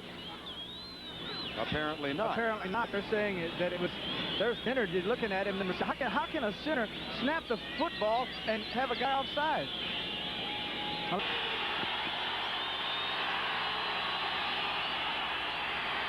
Jaworski, Mike Quick doesn't drop the ball. He hangs on. That's close for a first down. Well, one thing that Mike forgot to do was in professional football, if you hit the ground, you can get up and run. And I recall in practicing with the Steelers that once you catch the football and these guys hit the ground, our coaches hollered, get up, get up, get up, run. Now, see Quick. Now, Walls has him. Boy, he's wide open. Now, that's good extension and a great catch. Now, get up. You need another yard for the first down. Get up and get it. As a result, it'll be 2nd down and 1. 21-10. Eagles are driving. They've moved from their own 3, but they trail by 11. Jackson again. A tough 2 yards. He might have enough to move the chains. Gene Lockhart First and down. John Dutton make the tackle. Excuse me, partner. You know, talking about Quick, I had a nice little chat with him, and I congratulated him on his 99-yard and 1-foot reception. He reminded me that he actually had another foot, and I said, you know something, Mike? That is a record that will never be broken, but only be tied. He said, that's right. I am permanently in the record books. And he's a fine young man, and outstanding. I even told him, I said, I like the way you run. You're a beautiful run. I told him that, you know, in case the guy wouldn't talk to me. He did. Said he knew he had the touchdown against Atlanta 2 feet after he made the catch. Jaworski back to throw again. Deep left side. Caught. Nice catch. Fumble. And then dropped by Spagnola. Now, is it a catch? No, it's incomplete. Here we go again. Now, what's going to be ruled here is did Spagnola have the ball in control when both feet hit the ground? If he did not, hey, we got fumbled. Spags coming back. Oh, man, I'm glad that was close. So that brings up a second down. Well, at least we didn't have all the refs out there, you know, talking about it. So that was obviously they figured that it was incomplete. Dave Little comes in as an extra tight end. Jaworski is 9 of 18 for 119 yards. It's 21-10, 6:36 to go, third quarter. Cowboys leading. Second down and 10, Philadelphia. Cowboys are coming with All-out linebacker blitz. And the pass quickly delivered by Jaworski because he had to is incomplete. Now, they've had a tendency now, the Cowboys that is, of running their blitzes on second down, and their blitzes have been an all-out linebacker blitz. So you're going to see up inside, it's going to be 56 Lockhart, outside Rohr, 58 Hegman. All three linebackers blitzing plus 4 down linemen is 7. Same thing if you send a safety and keep one linebacker out. So good Aaron Stockner has turned things around, and he's shooting the linebackers and keeping the safeties out for coverage. And it's working. Eagles are 4 of 7 on third down conversions. Now Bates and them are faking. Look at Downs and Bates are up inside faking the safety blitz. They're coming. Jaworski across the middle, almost intercepted by Wall. He stepped right in front of Mike Quick. It'll be fourth down.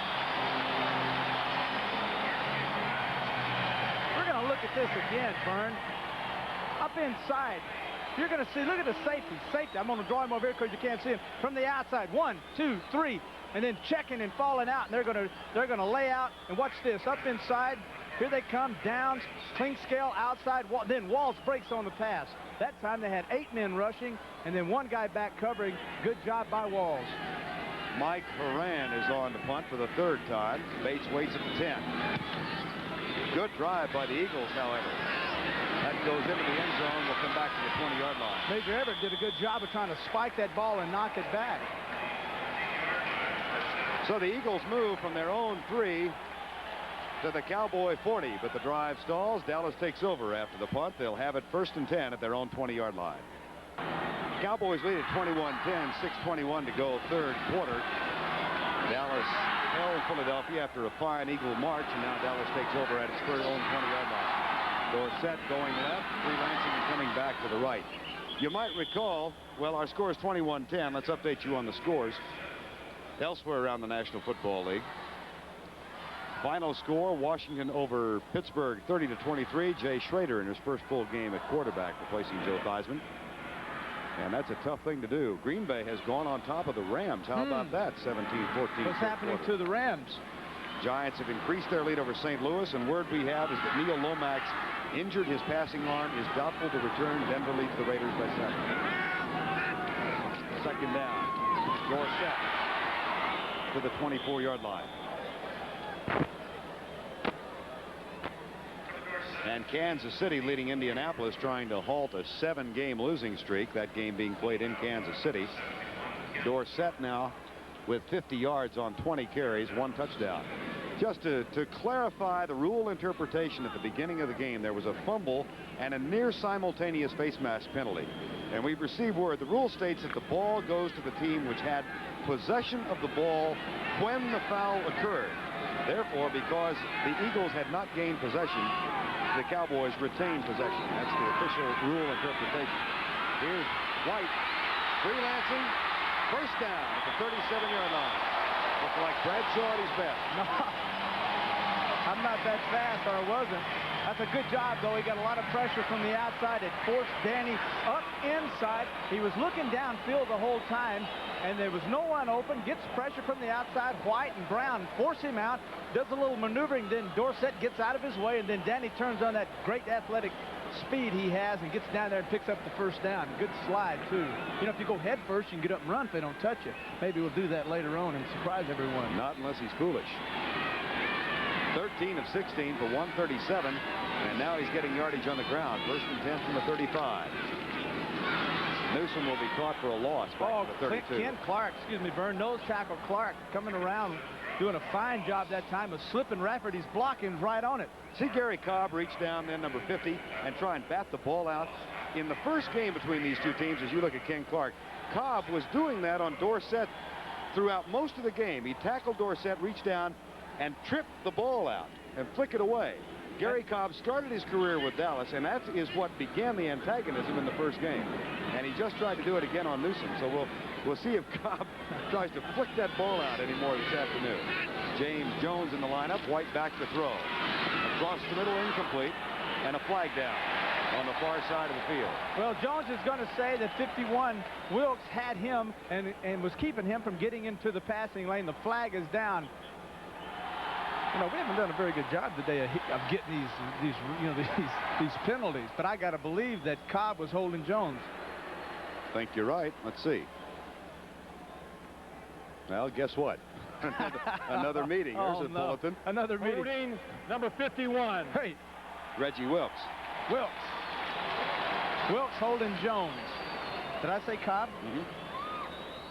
I was just going to let it slide if you hadn't brought it back up again. Well, I knew it was Wilkes. I was hoping you'd come in and say Wilkes did it, not Cobb, but you didn't. Didn't want to point that out. I was just going to let it slip. Wait, you make mistakes. I made enough of them out there. Everybody, 50, 100 million people saw them. You also made enough good plays to win 4 rings. I know that.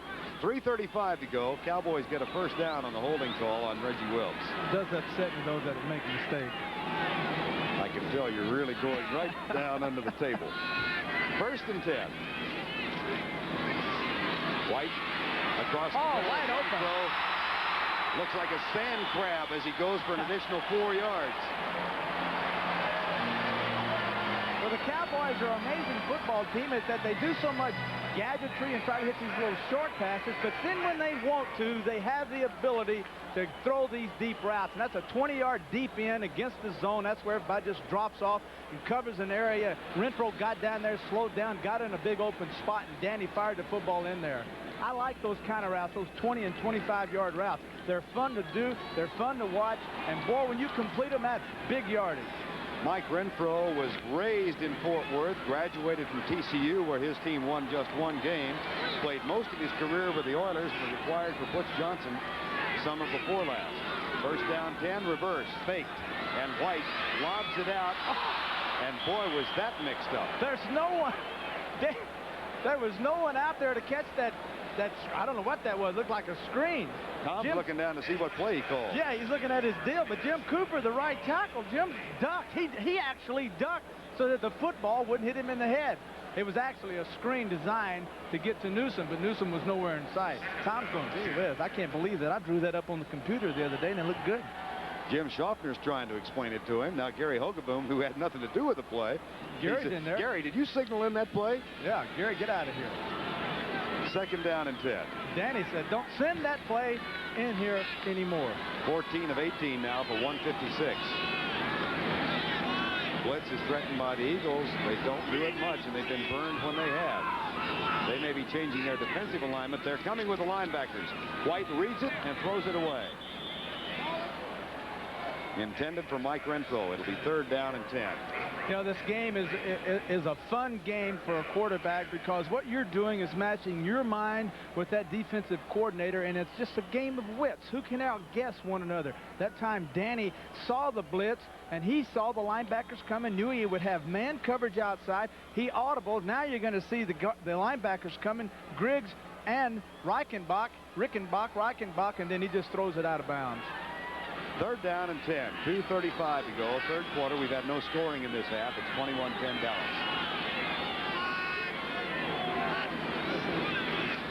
Flag is down.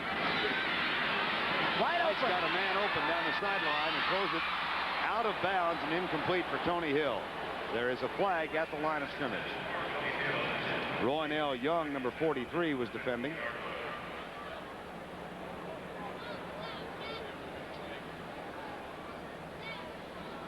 Illegal motion, number 66. That is Chris Schultz, the left tackle, and that penalty will no doubt be declined and bring up a 4th down and bring on Mike Saxon. Illegal motion, number 66, declined, 4th down. For the 2nd time in the half, the Cowboys get across the midfield stripe, but are unable to move it inside the 40 and have to settle for a Saxon punt. Last time he put it out of bounds at the 4-yard line. Evan Cooper waits for it at the 10.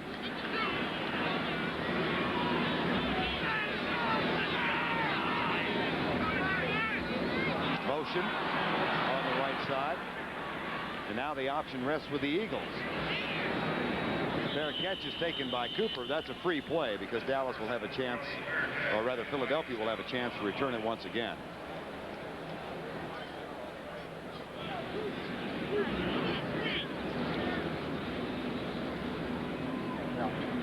Illegal motion, right guard. Let's kick it over.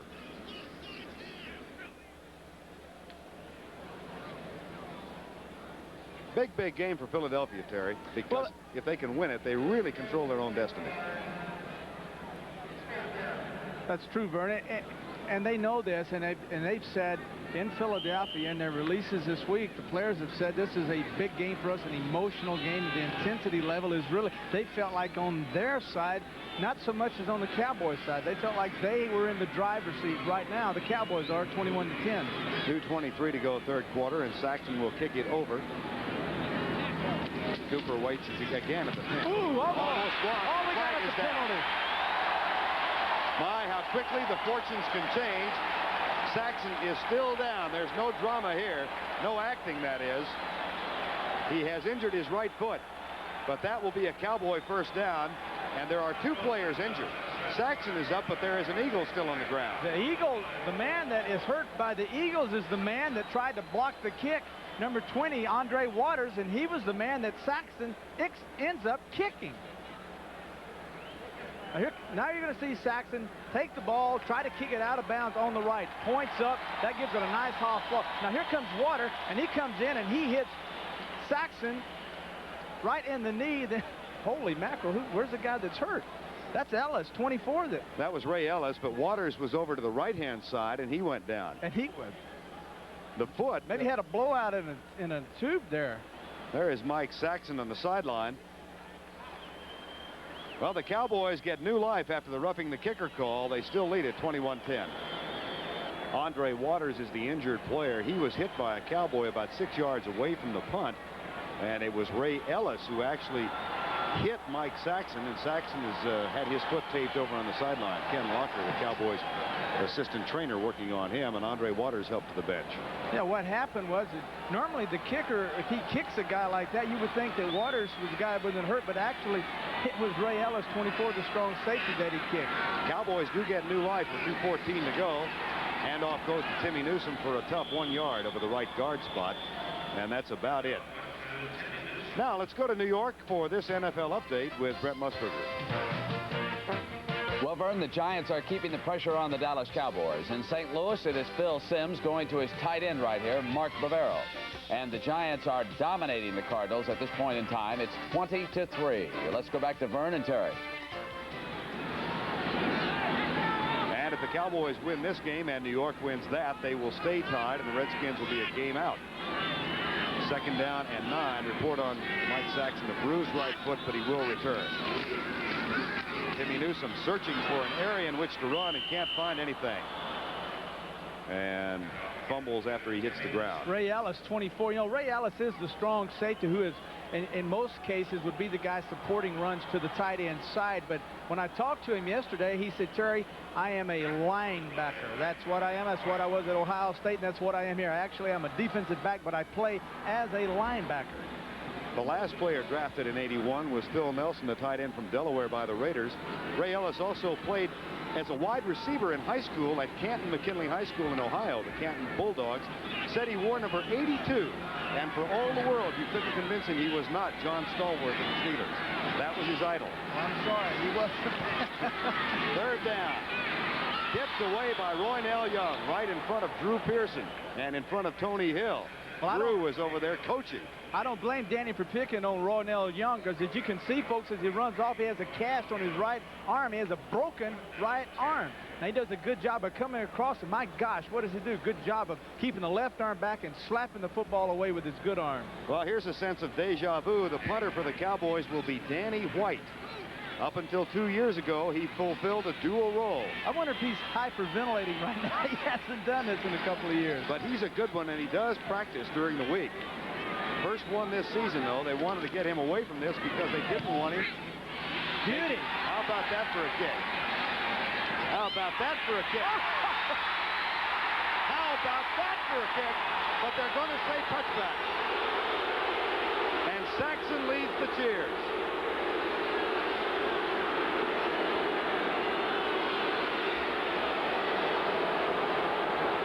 Well, this was a high knuckleball that when it hit, it got a perfect cowboy bounce, bounces straight up, and who's standing there? But number 26 that time, Downs, as he downs it on the 1-yard line. But he said he went into the end zone. And down under the punt, and his left foot was on the line as he batted the ball back into the field of play. As a result, it's a touchback, and the Eagles take over at the 20. Look at this total offense. 1 yard separating the two teams. Big play in the game by the Eagles, a 74-yard run for a touchdown. Herman Hunter, that made it 10-7 back in the first quarter. Jaworski fires it out, could have been intercepted. Jeff Rohrer was there and just didn't react quickly enough. He was closest to the play as Kenny Jackson trots back. Well, what he tried to do that time was they'd been running Jackson early, and this time they come out and have Jackson come out and make an option route. Option meaning key the linebacker, go inside, go outside, or go up the field. Jackson went inside, Jaworski threw it outside. Jaworski not having a stellar day, 9 of 21 and 2 interceptions. And again playing with a bruised right shoulder. Danny White, of course, playing with a jammed neck. Both quarterbacks hurting. Blitz is coming from the linebackers. Jaworski goes deep left side, and they burn Ron Fellows on that left side. Very interesting. You just got through saying Jaworski was not having a good game. And the thing, if there's a reason for it, he came in expecting the man coverage, which he does an outstanding job of throwing against. They've given him zone. Now they come up and give him man coverage, and I'd be doggone if he doesn't come back and hit a big pass out in the left to number 81, Jackson. Boy, he is wide open. Ron Fellows was laying off, and Jeff Rohrer was the linebacker who had dropped back. And both of them began to get a verbal assault from defensive coach Ernie Stautner after the catch. Jaworski play fake. Fires it out. Incomplete at the 32-yard line, intended for Kenny Quick, and he and Ron Fellows doing battle. Well, we hadn't mentioned Ed Jones's number yet, or even his name, number 72, but the play action on first down, trying to catch the Cowboys, sitting there in that flex, which is a reading defense, which means they don't rush the passer. They sit there and read the guards and tackles as you look at Jones. But that time, the Cowboys once again fooled him and rushed the passer on first down and mixed him up, put a lot of pressure on Jaworski and forced him to make a bad pass. Report from the bench on Andre Waters is that he has leg cramps on that punt a couple of plays, a couple of series ago, but will probably return as Andre Waters. Second down and 10. 21-10, Dallas leads. And Jaworski back to throw with the linebackers coming. Double coverage. Clinkscale is back with Everson Walls as they do double duty on Mike Quick. Interesting thing on these Cowboy defensive backs, they're a talkative bunch. And there was a lot of controversy before the Monday night loss to St. Louis about Thurman's thieves if they have been labeled by Danny White. They came out and posed for a local television anchorman in hats and sunglasses about an hour and a half before the game. And got a lot of criticism. Yeah. Well, I tell you. But look at this. They backed up the words with a lot of action and update Everson Walls to 8 interceptions. I never liked talking. I like keeping my mouth shut and just playing. There's enough pressure on you without out there promoting yourself. From the shotgun. 5-man rush. Jaworski left side. Oh, beautiful acrobatic catch over there by Greg Garrity. I had this guy in Pittsburgh, and we loved him. And I've said this. I don't even know if you know this, but I only didn't throw many touchdown passes, but against the Jets my last year, I threw a touchdown pass to this guy that tore the ligament in my right arm and finished my career off, but he caught it. That's the end of the third quarter with the score 21-10 Dallas. We now pause to invite you to see the new Accord hatchbacks and four-door sedans at your local Honda dealer. First down 10, Philadelphia from the Cowboy 38-yard line as we open the quarter. Ernest Jackson coming left and tackled by Jeff Rohrer, and then a flag comes from well downfield. May call tripping. Side judge is the man who made the call. Nope, holding.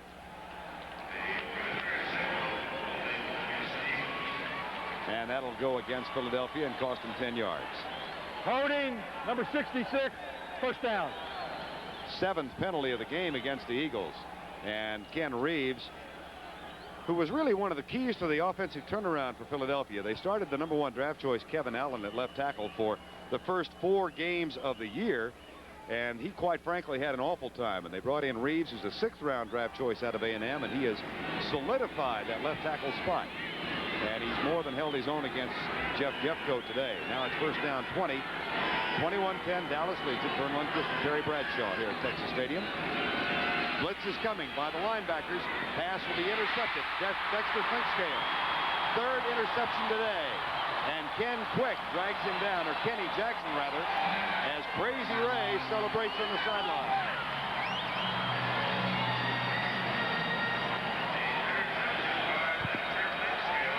Well, Jaworski is going to be credited with his 3rd interception, but actually what happens is he finds his receiver open. He's going to throw the ball, and then his receiver, the tight end Spagnola, trips on the turf and falls down, makes it for an easy reception for Clinkscale, number 47. Boy, that's terrible. That just kills you. I mean, those suckers are hard. They come all the time, but when you just get one with a turf tackling the receiver. That is the 3rd for Clinkscale this year. The Cowboys take over at the 34. Newsom going left. Weaves his way upfield across the 40 to the 42.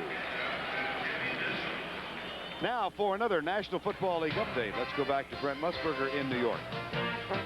Well, Vern, the Los Angeles Rams have broken up what was a tight game against the Packers, and Ron Brown with his 3rd long touchdown of the day. 2 on kickoff returns. That pass from Dieter Brock, 28-17 Rams. Let's go back to Vern and Terry. Los Angeles going for its 9th win of the year. The Cowboys are going for their 8th, and they lead 21-10 here with a 2nd down and 2. High formation, Dorsett the beat back. Newsom has carried the ball as much today as he has in any game this year, and this time Ken Clark says not here. Ken Clark actually knocked the football loose, and it was fumbled, but the Cowboys were fortunate enough to recover it. There's Ken Clark, 71, the nose tackle. Saw the Los Angeles lead. The Giants have now increased their lead over St. Louis 27-3 in the 4th quarter as the Cardinals continue to slide south. Mark Wilson scored on a run after having thrown to Trey Junkin for the previous touchdown, and the Raiders lead Denver by 7 in the 3rd quarter. We have a 3rd down and 2, and the Cowboys lead it here 21-10. From the shotgun, Danny White, who is so far 14 of 21, has missed his last 3 passes. 4-man rush, White left side. Caught from behind. That's enough for the first down. There's a fumble on the play, but the Cowboys recover. Now they say incomplete pass. Juggling the ball. Herman Edwards says nice call, ref. And that will bring up a 4th down. Tom Landry's not agreeing with the call. And Mike Saxon is on to punt. Well, the back judge is going to come in and overrule this completion, or what we thought was a completion. There's a ball outside. A good catch that time by Tony. Well, no. Hey, back judge made a good call, Vern, incomplete. So Saxon, having missed 1 punt with a bruised foot, is back on the kick. Evan Cooper is back at the 15-yard line. 21-10, no scoring in this half. Saxon goes left side, and that is not a particularly effective kick. It'll go out of bounds at the 25-yard line. 33-yard punt with a hang time of only 3.9. It's 21-10. Fan, that's a rather awesome graphic. Dallas is 50-3 in games in which they've led after the 3rd quarter since 1980. If you are an Eagle fan, take heart. The last time the Cowboys lost a lead in the 4th quarter was in Philadelphia, October 20th. The Eagles were the last team to come from behind and defeat Dallas in the 4th quarter. It's 21-10 right now, and we've got 13:03 to go in the game.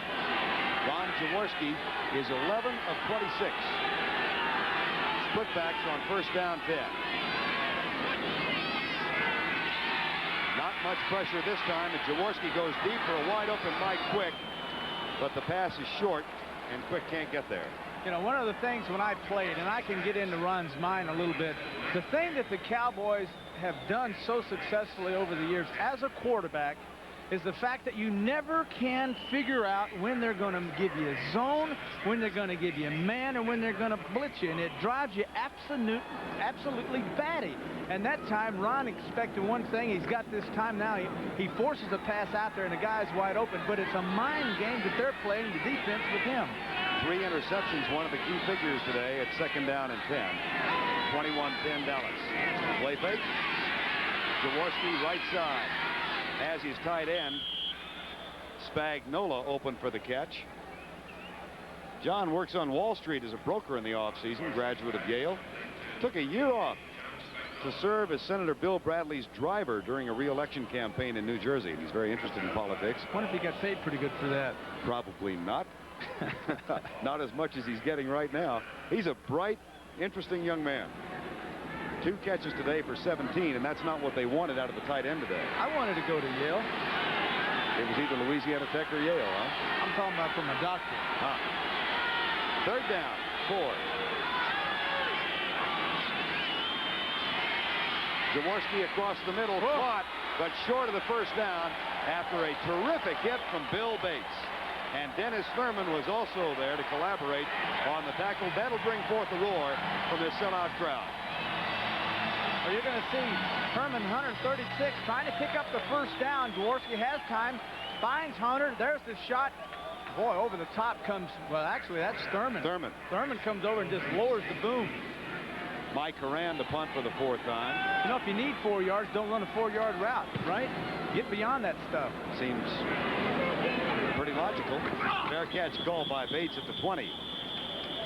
It's been a chess game here in the 2nd half. We've had no blood drawn, no scoring. It was 21-10 at the half. It still is. We have a doubleheader for you today and again next Sunday on CBS. Many of you will see Minnesota at Philadelphia as the Eagles keep their playoff hopes alive. The Rams are at New Orleans, or Tampa Bay versus Green Bay. And then the 2nd half, what a critical game this will be for both these teams. The 49ers travel across country to take on the Redskins, who won today. That's next Sunday on CBS. 1st down, 10 Cowboys. See if they motion on 1st down. Nope, no motion. Danny White goes left side. It's been primarily the pass for the Cowboys in moving the football today, and they pick up 5 on 1st down. Ray Ellis, number 24, made the tackle. Timmy Newsome with the catch. Ellis, as we said, was a wide receiver back in high school, and only Ellis, Greg Brown, and Leonard Mitchell remain on the Eagle roster from that '81 draft. He was the last man drafted, Mitchell the 1st, and Greg Brown was a free agent. 2nd down and 5. Danny White having a spectacular day from a percentage point of view. Not a lot of long passes so far. 2nd and 5. Quick drop and a fake. Now he goes deep and a flag is down. It's picked off, but there is a flag down. This is Wes Hopkins with his 2nd of the game, and he's still running. And finally tackled by Howard Richards, who has replaced Chris Schultz at left tackle. That was that old pump. Pump to the outside, set the corner, bring them up, and then have the receiver go downfield for the touchdown. Holding number 46. That wipes out Wes Hopkins' 2nd pass interception of the day, and it's called on Herman Edwards. Edwards evidently jumped over on the pump fake and went through the receiver and held him up and allowed Hopkins to come over from his safety spot and pick off that pass, that little pump shot that Danny did that time to freeze the corner. Well, it was intercepted, but it worked for him. Hopkins is down in front of the Cowboy bench. What a marvelous year he is having. We're going to look at this. There's the shot. All right, there's the interception by Hopkins. Now, you can't really tell whether or not Herman Edwards did anything to heal that time to hold him. I can't tell anything from that, but as it turns out, Hopkins makes the interception. They say no way, holding defense.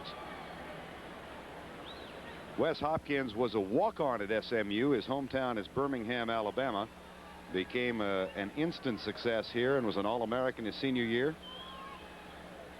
Back home, he lives in Dallas in the off-season. 6 interceptions this year.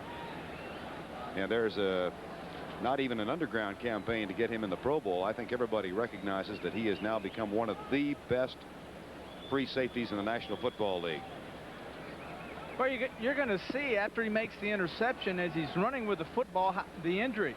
He's down now. He's cutting back to the outside. Now, he appears to be okay here. Now, Titensor misses him. Now, Danny White's there. That's probably what scared him there. You can see the right ankle. He spun on the right ankle, and Cooper made the tackle. He spun on the right ankle, and Cooper was hanging on him, put all that pressure on it. Howard Richards instead of Cooper who made the tackle, but Hopkins is down.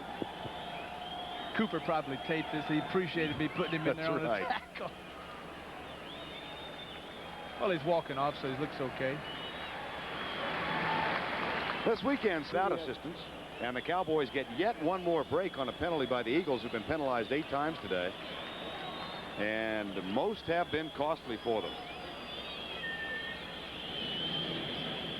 Wes Hopkins heading to the Philadelphia bench. Bernard Wilson, number 22, has taken his spot. First down, 10, Dallas.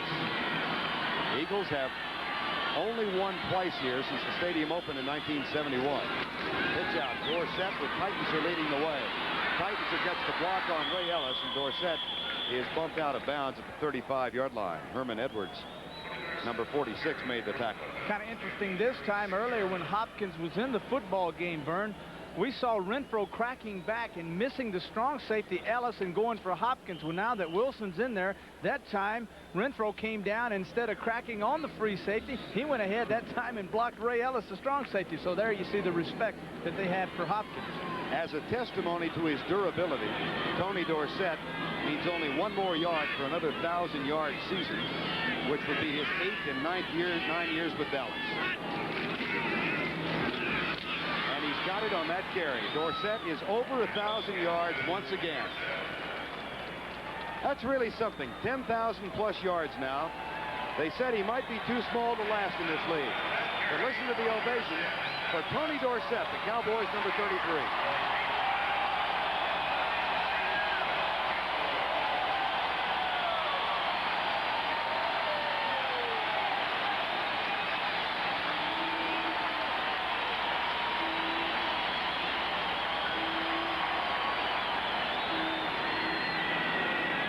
Down and 1, 9:50 to go in the ball game. 21-10 Dallas.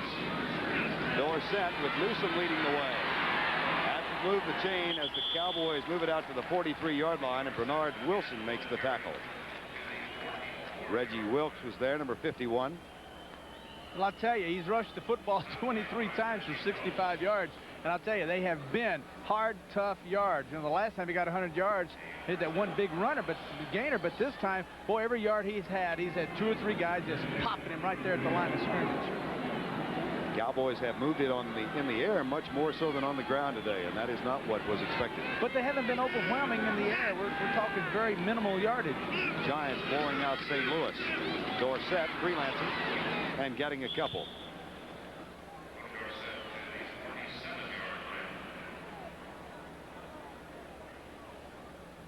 Of course, the Cowboys and the Giants entered today tied for the top, and the Giants apparently will go 8-4. The Cowboys struggling to join them at 8-4. Washington won today, so they will stay 1 game back. Philadelphia is still not out of it.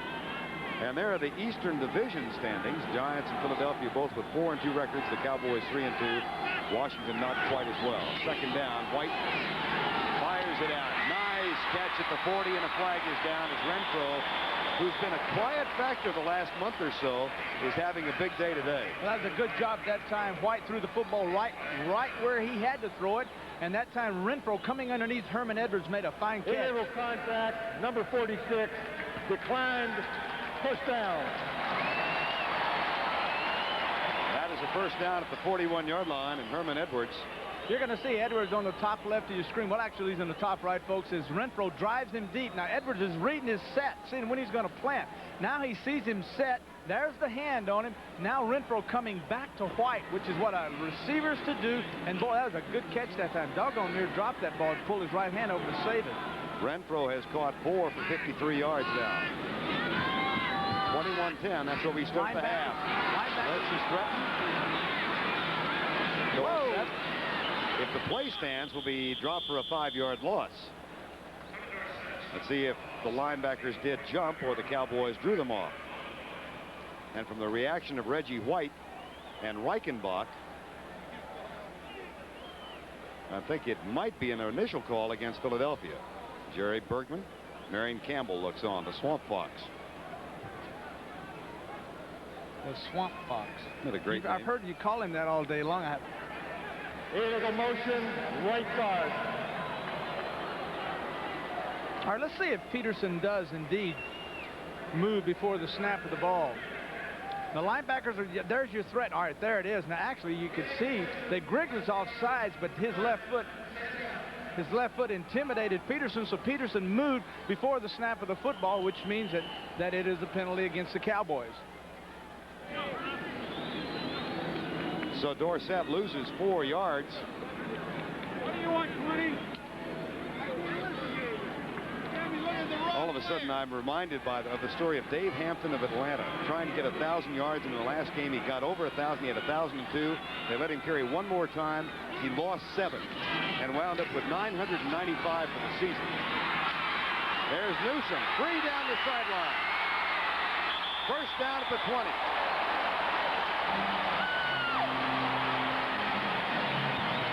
It's one of those simple plays where the quarterback comes out and hits Newsom out in the flat. The strong safety this time, Ray Ellis, will come up. There's the play action to Dorsett, freezes the linebackers. Now Danny comes out, there's Newsom. Now look, 5-yard pass. Now here comes Ray Ellis, 24, their strong safety. He misses the tackle. Newsom breaks that tackle, gets the first down, and then finally gets on down. Bernard Wilson, 22, finally has to make the stop. Had a feature article in the Dallas newspaper earlier this week on Timmy Newsom. He said, no, I'm not happy with the kind of year I'm having. He's got to be pleased today with 5 catches now for 65 yards and 11 carries for 45. First down at the 22. Dorsett breaks the first, can't break the second, and moves it to the 20-yard line. You have to be impressed with the linebacking group the Eagles have. That time there's Clark and White and Brown. The linemen penetrated, then the linebackers spill and go to the football as well as any group I've seen. And I mean this, I used to get sick and tired of guys that said, boy, these guys, everybody gets to the football, but they really do gather at the football well. There's Ray Ellis, 24. Second down, rather, at the 20-yard line. 21-10. Marion Campbell perched up on his toes as he watches. His team has won 5 of 6. The Cowboys have lost 3 of their last 5. Dorsett going left. Nice little juke move to the left side. He's down to the 15. It'll be 3rd and about 3. Gary Cobb, number 50, made the tackle.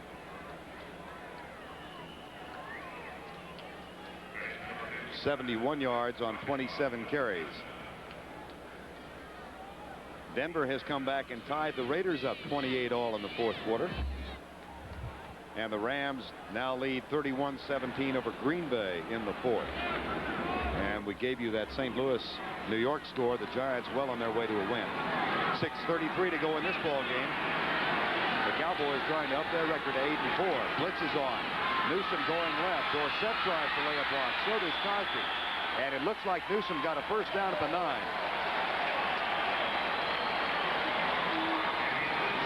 You know, if there's a key to the offense of the Cowboys that they're running today that is compared to the one that they run against the Eagles the last time, it's the patience that Danny White has shown in executing their offense. As we saw Hogaboom play well, then go deep, and Hopkins intercepts, especially in scoring territory. But today, number 11 has shown the patience to direct the offense and take what the Eagles will give him. He hasn't forced things, although he has 2 interceptions. One was called back, but he has directed the offense and been very, very patient with it. That plays right into his strong suit, too, doesn't it? Yes, he's not a quarterback that is going to do anything that he knows he can't do. He stays within himself, which is the key to his success. Uh-oh. Pulls up, fires deep. Oh, touchdown. There is a flag, but if it stands, it's Cosby's 3rd of the day. Great effort this time by White to avoid being sacked and then firing the football to Cosby, who made an unbelievable effort. Pass interference, number 84. And there's why he made the great catch. He pushed and got open. But I'm going to tell you, I don't care if he pushed, kicked, or what. That's a great catch. An even better job by White of avoiding the sack and getting the ball to Cosby. Number 84, first down. Jim Schaffner told us yesterday that they wanted to get Doug Cosby involved in the offense today. They felt like they hadn't been getting the ball to him. They have so far. Now we're going to see Gary Cobb 50 run right by Danny, and he steps up and fires to Cosby. Now I don't know where he made the where he pushed off and got open, but he did get open. That sets up a first and goal from the 19-yard line. 21-10 with 6:19 to go in the game. Short step. Mike Renfro. That one will stand.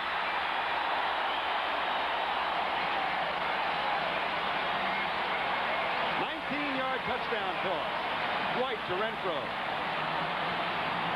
The Cowboys, who had scored only 7 touchdowns in their last 5 games, have scored 4 today. The Eagles came in number 3 in the NFL in yielding points. Now, I like the idea of you throw one, it's called back, get back there and throw another one. That time, this simple slant pattern, Rodnell Young, number 43, trailing all the way on Renfro. White gets it in there for the 6. 5 catches, 73 yards from Mike Renfro. Okaboom will hold for Septien's kick.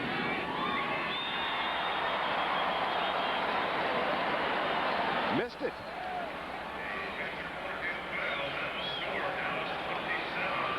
So it stays 27-10. Dallas leads. Cowboys get the first touchdown of the second half and increase the lead to 17, 27-10. They went 80 yards in 12 plays. It took 5 minutes and 18 seconds. Danny White found Mel Renfro for the touchdown toss. It was White's 3rd touchdown pass today. Rafael Septien, who missed the extra point, will kick off. Left side. Bounces. Picked up by Elbert Fowles. And he runs into Everson Walls and is down near the 23-yard line.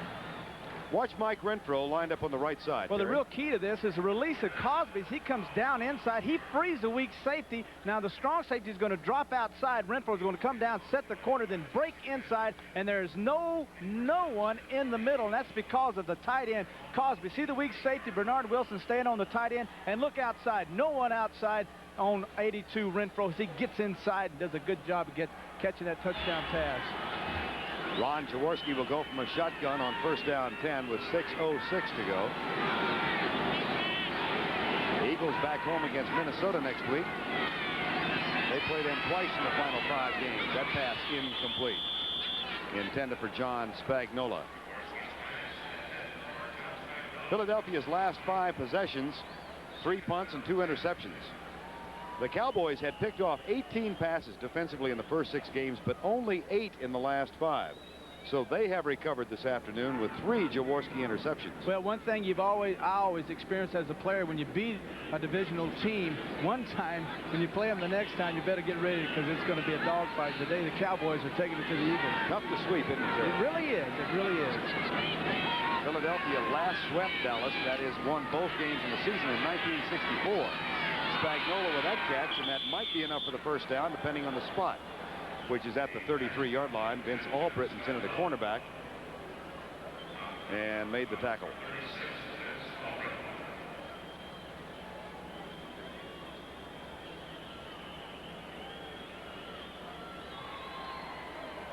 This telecast is presented by the authority of the National Football League and is intended for the private use of our audience. Any rebroadcast or other use of this telecast without the express written consent of the Dallas Cowboys and the National Football League is prohibited. Jaworski and the Eagles have a first down. They trail 27-10 with under 6 minutes remaining in the ball game.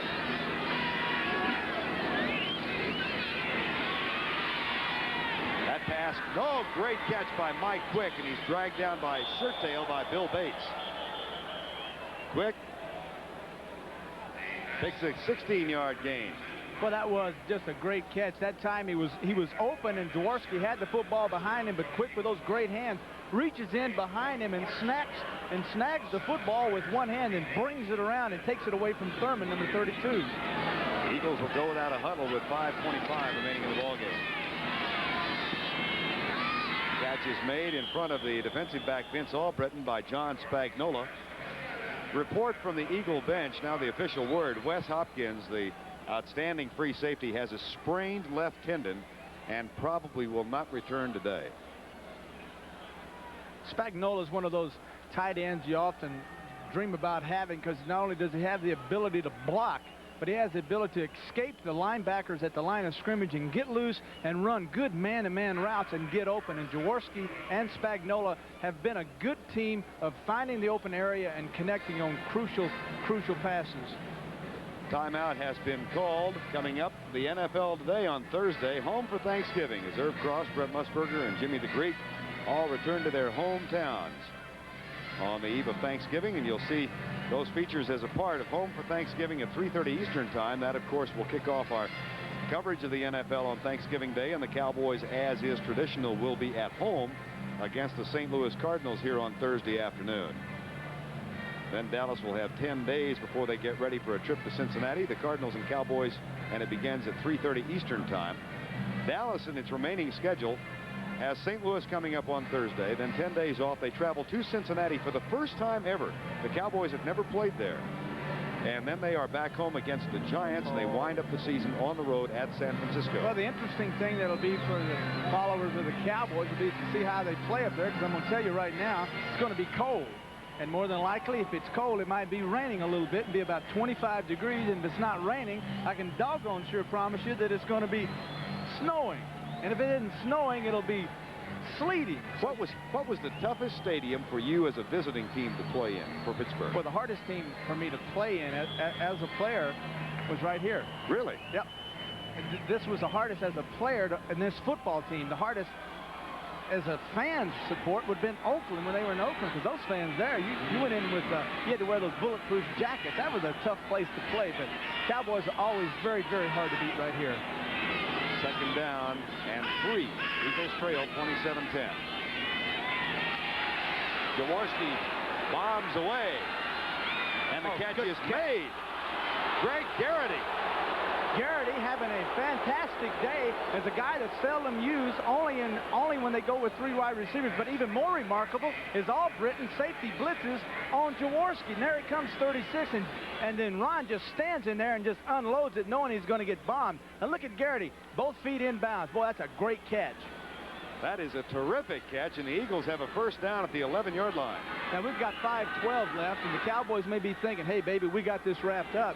But I'm going to tell you, these Eagles aren't thinking that way. They score here. We get a 27-17 onside kick. Here we go again. Jaworski now has 17 of 34 for 235 yards.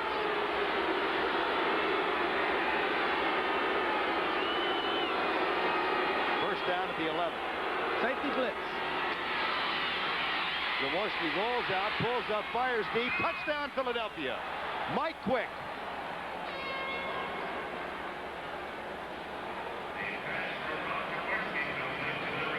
And the Eagles still have life. They are still flying. The Cowboys blitz, the thing that we had said earlier in the broadcast. They had burned them in the earlier game when they blitzed them. The Eagles burned them and beat them on the blitz. This time the Cowboys try it again, coming from the right. All-out blitz, downs from the left. Now outside goes Ron. He picks up Quick, wide open in the end zone. Touchdown. Paul McFadden will offer the extra point. He kicks it true. And the lead has been shaved to 10. Coming up next Sunday on CBS, another CBS doubleheader, and we'll kick it off with the Eagles at home against Minnesota. Doubleheader a week from today. Marion Campbell's team still has life as they trail by 10 with 5:06 to go in the ballgame. A 77-yard drive in 6 plays, and the big one was the catch by Greg Garrity. Well, he's one of those little guys, and we had him in Pittsburgh, and they liked him so much because the guy could catch everything, and he had such a great attitude, great work habits, so they kept him around, and he played well for us. McFadden getting ready to try the onside kick. Comes to the near side. Cosby bobbles the ball. There's a battle for it. Who got it? At the 45-yard line, it hit Cosby first. And now it looks like a rugby scrum. We'll see who comes out of there.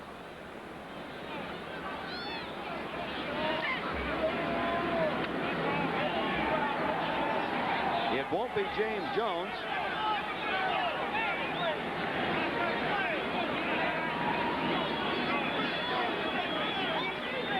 Off to do, but wait till they unstack the bodies. See Bates and Griggs with differing opinions. Still no official indication.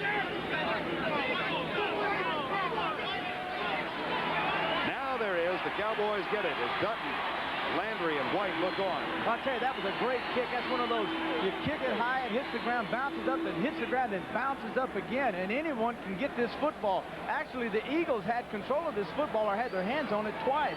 Now, here's the kick. Look, one bounce now. Boom! Whip. Now, it hits Cosby over his head. Now it's just sitting there free for anyone to grab. Now, all of a sudden, here comes someone, whoever. Eagle, he misses it. Another Eagle misses. Another Eagle misses it. And then finally the Cowboys recover it. But that was an excellent onside kick. It was Victor Scott, number 22, who survived the battle down at the bottom. That's about the 14th piece of gum Coach Landry has put in his mouth in this ball game. He has chewed a lot of gum. Yes, indeed. First down and 10, Dallas, with 4:56 to go in the ball game.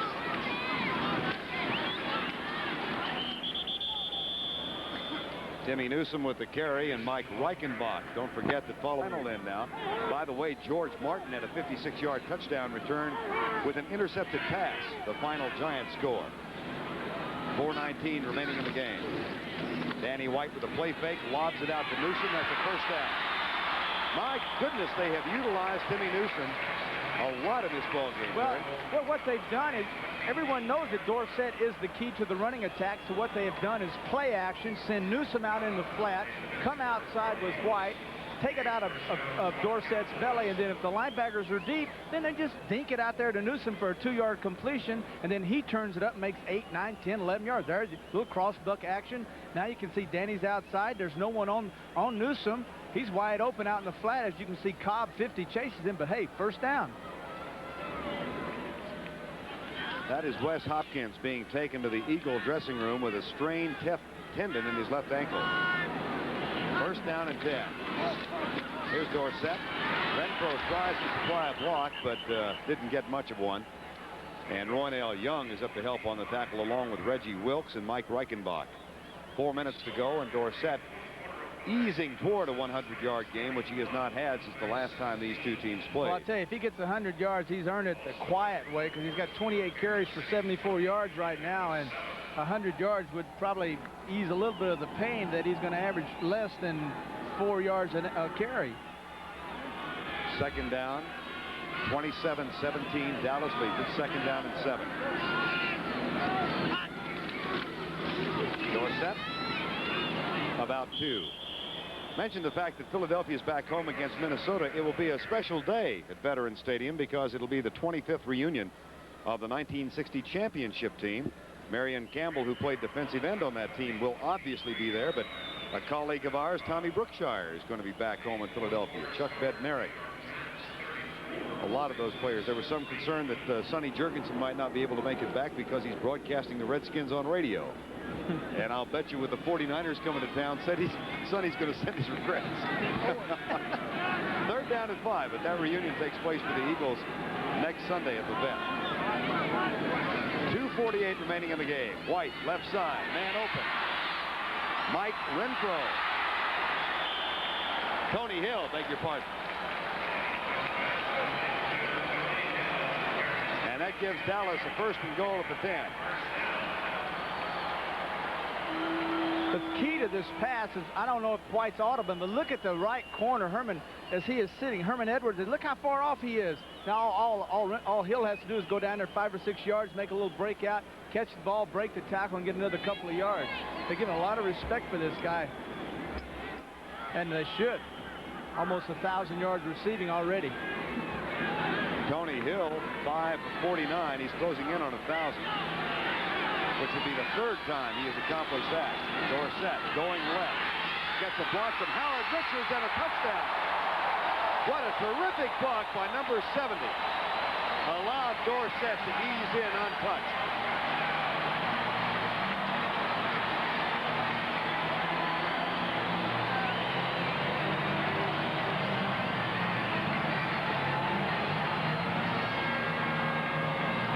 You're going to look again, just a simple handoff, and look at Richards on the outside, staying with his man Brown, pushing him outside. Boy, a big hole opens up, and Dorsett just slashes back inside.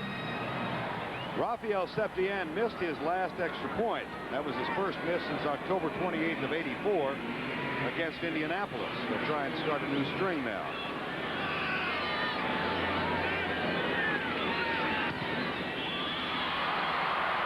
Kick is good, and we have the 2-minute warning. The Dallas Cowboys have now put together the highest point downs today. They had only 7 in their previous 5 games. The last drive, 44 yards in 6 plays. Dorsett got his second touchdown of the day, and he now has 86 yards and 30 carries.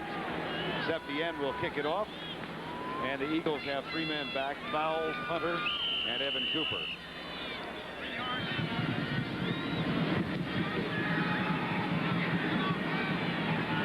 Hunter at the 5.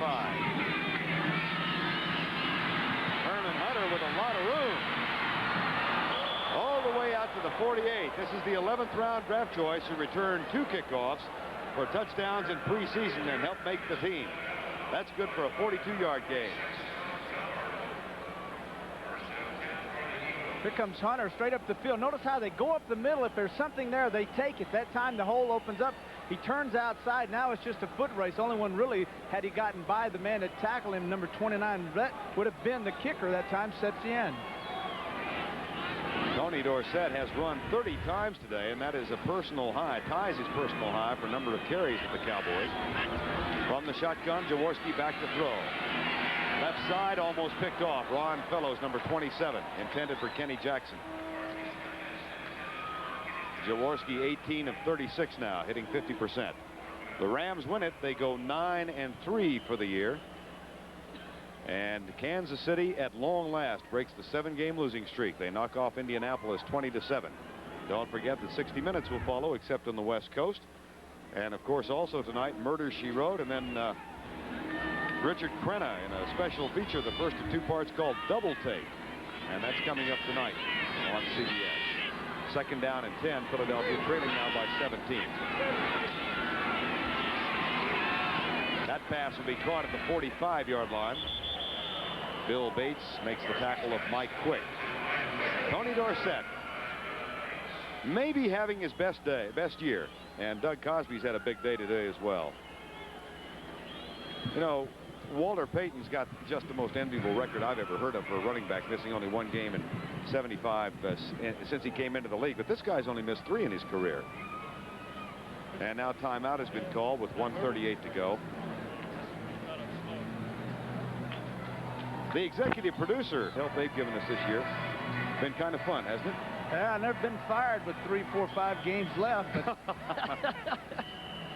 But well, we are going to split up production crews, and we wish them well.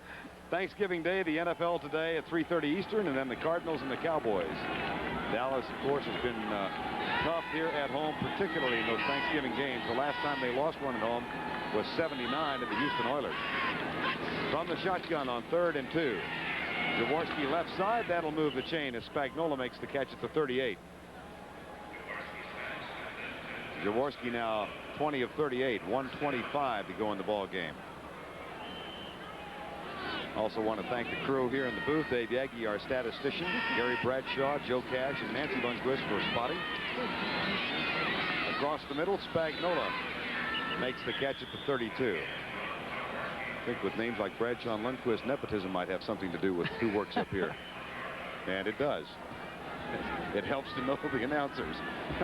Final minute of the game. Jones jumps offside.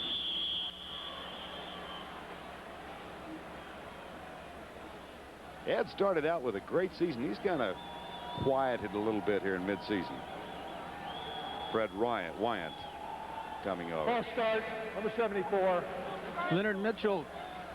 Well, we were asking the question, how would they respond to the whooping they got by the Bears, 44-0. We didn't know how they would do. We didn't know whether they would blitz. They've done a little bit of everything, but the thing they've done well is that they've scored some points today against the Eagles. They have found an offense today that had been missing for the last 5 weeks. Here's Mike Quick down at the 26. And really, the yardage from a Dallas perspective, the total number of yards is not that important for them. It's getting into the end zone, which they haven't done. Yeah, but against the Philadelphia defense, the fact is you're not going to get a lot of yards. This is a great defensive unit, a solid defensive unit that forces you to take the short stuff. And the key today was the fact that White stayed in there and took the short stuff, and then he got it, and he got it when they came up and gave him zones. Then he got the 20-25 yarders over the middle to Renfro, and that was the key. He stayed patient and within the offense as compared to the last time when they played. When they got greedy, went deep, and Hopkins made the big interceptions. Ron Jaworski playing the entirety of the game despite the bruised shoulder. Comes over to the bench. That is the final Eagle timeout. It comes with 34 seconds to go. So the Cowboys will go 8-4 for the year, and Philadelphia will fall to 6-6, but certainly not out of it, as this thing in all probability will come down to the final weekend of the season. As we told you, 60 Minutes will be coming up following the conclusion of our game, except on the web. Well, the Cowboys' last shutout prior to last week was 15 years ago. They lost to St. Louis. They came back the next week and defeated the Redskins 45-21. Now they have been shut out 44-0, the worst loss in terms of numbers in the club's history. They have scored 34 points against the Eagles. So those of you who like the contrasts of history might make those comparisons. 2nd down and 1. Jaworski pumps once, goes left side, incomplete, intended for Garrity. Actually, Ron was looking to the right side, and Garrity had gone down on Fellows 27, made a quick inside move, and had Ron stayed with him just a second and fired the football, Garrity beat Fellows and was wide open in the end zone. He came to him a little bit too late. Jaworski 285 yards on 23 of 42, but he has been intercepted 3 times. Quick has caught 8 for 82. Spagnola has caught 6. Ken Jackson has caught 4. Garrity's caught a couple.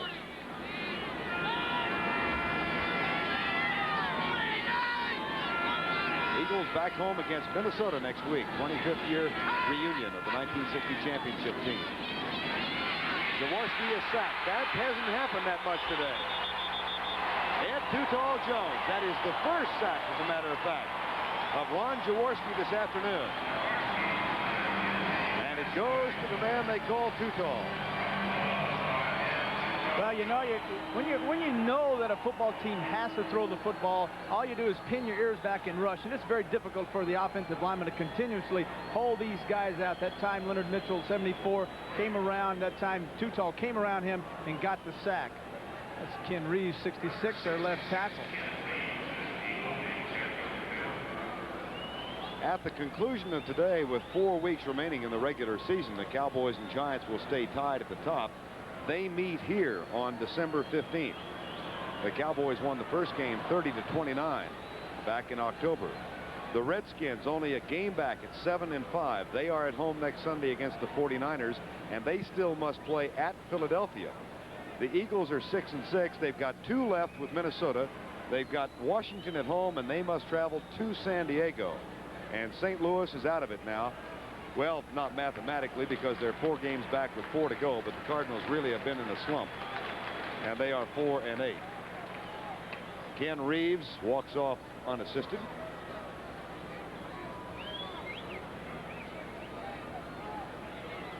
Been a long day for the Eagles. Started off 1-4. They've won 5 of their last 6.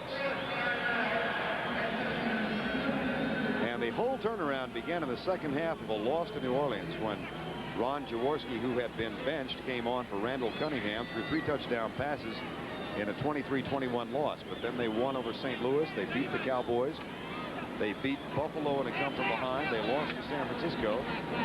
They beat Atlanta. And then they beat St. Louis last week. But they apparently will fall today with 14 seconds to go. 4th and 9. Into the end zone for Spagnola, tipped away by Vince Albritton, number 36. And the Cowboys take over on downs. And will snap the ball once, and this one will go in the record books. Philadelphia's record at Texas Stadium will fall to 2 wins and 13 defeats. And their chance to sweep the Cowboys for the first time since 1964. We'll have to wait. Well, they may lose this football game, but one thing you can bet, this football team believes in themselves. They've won some close games. Matter of fact, they said, hey, the difference this year is we're winning games that we probably would have lost last year. I don't expect even at 6-6, the Eagles will be in there to the very end. They're a winner. They're fighting in there, struggling hard, and I don't think you can count them out. You better take them serious. Coming up next, the NFL Today wrap-up show with Brent Musburger. Scores and highlights of all the games on this crazy 12th weekend of the 1985 season.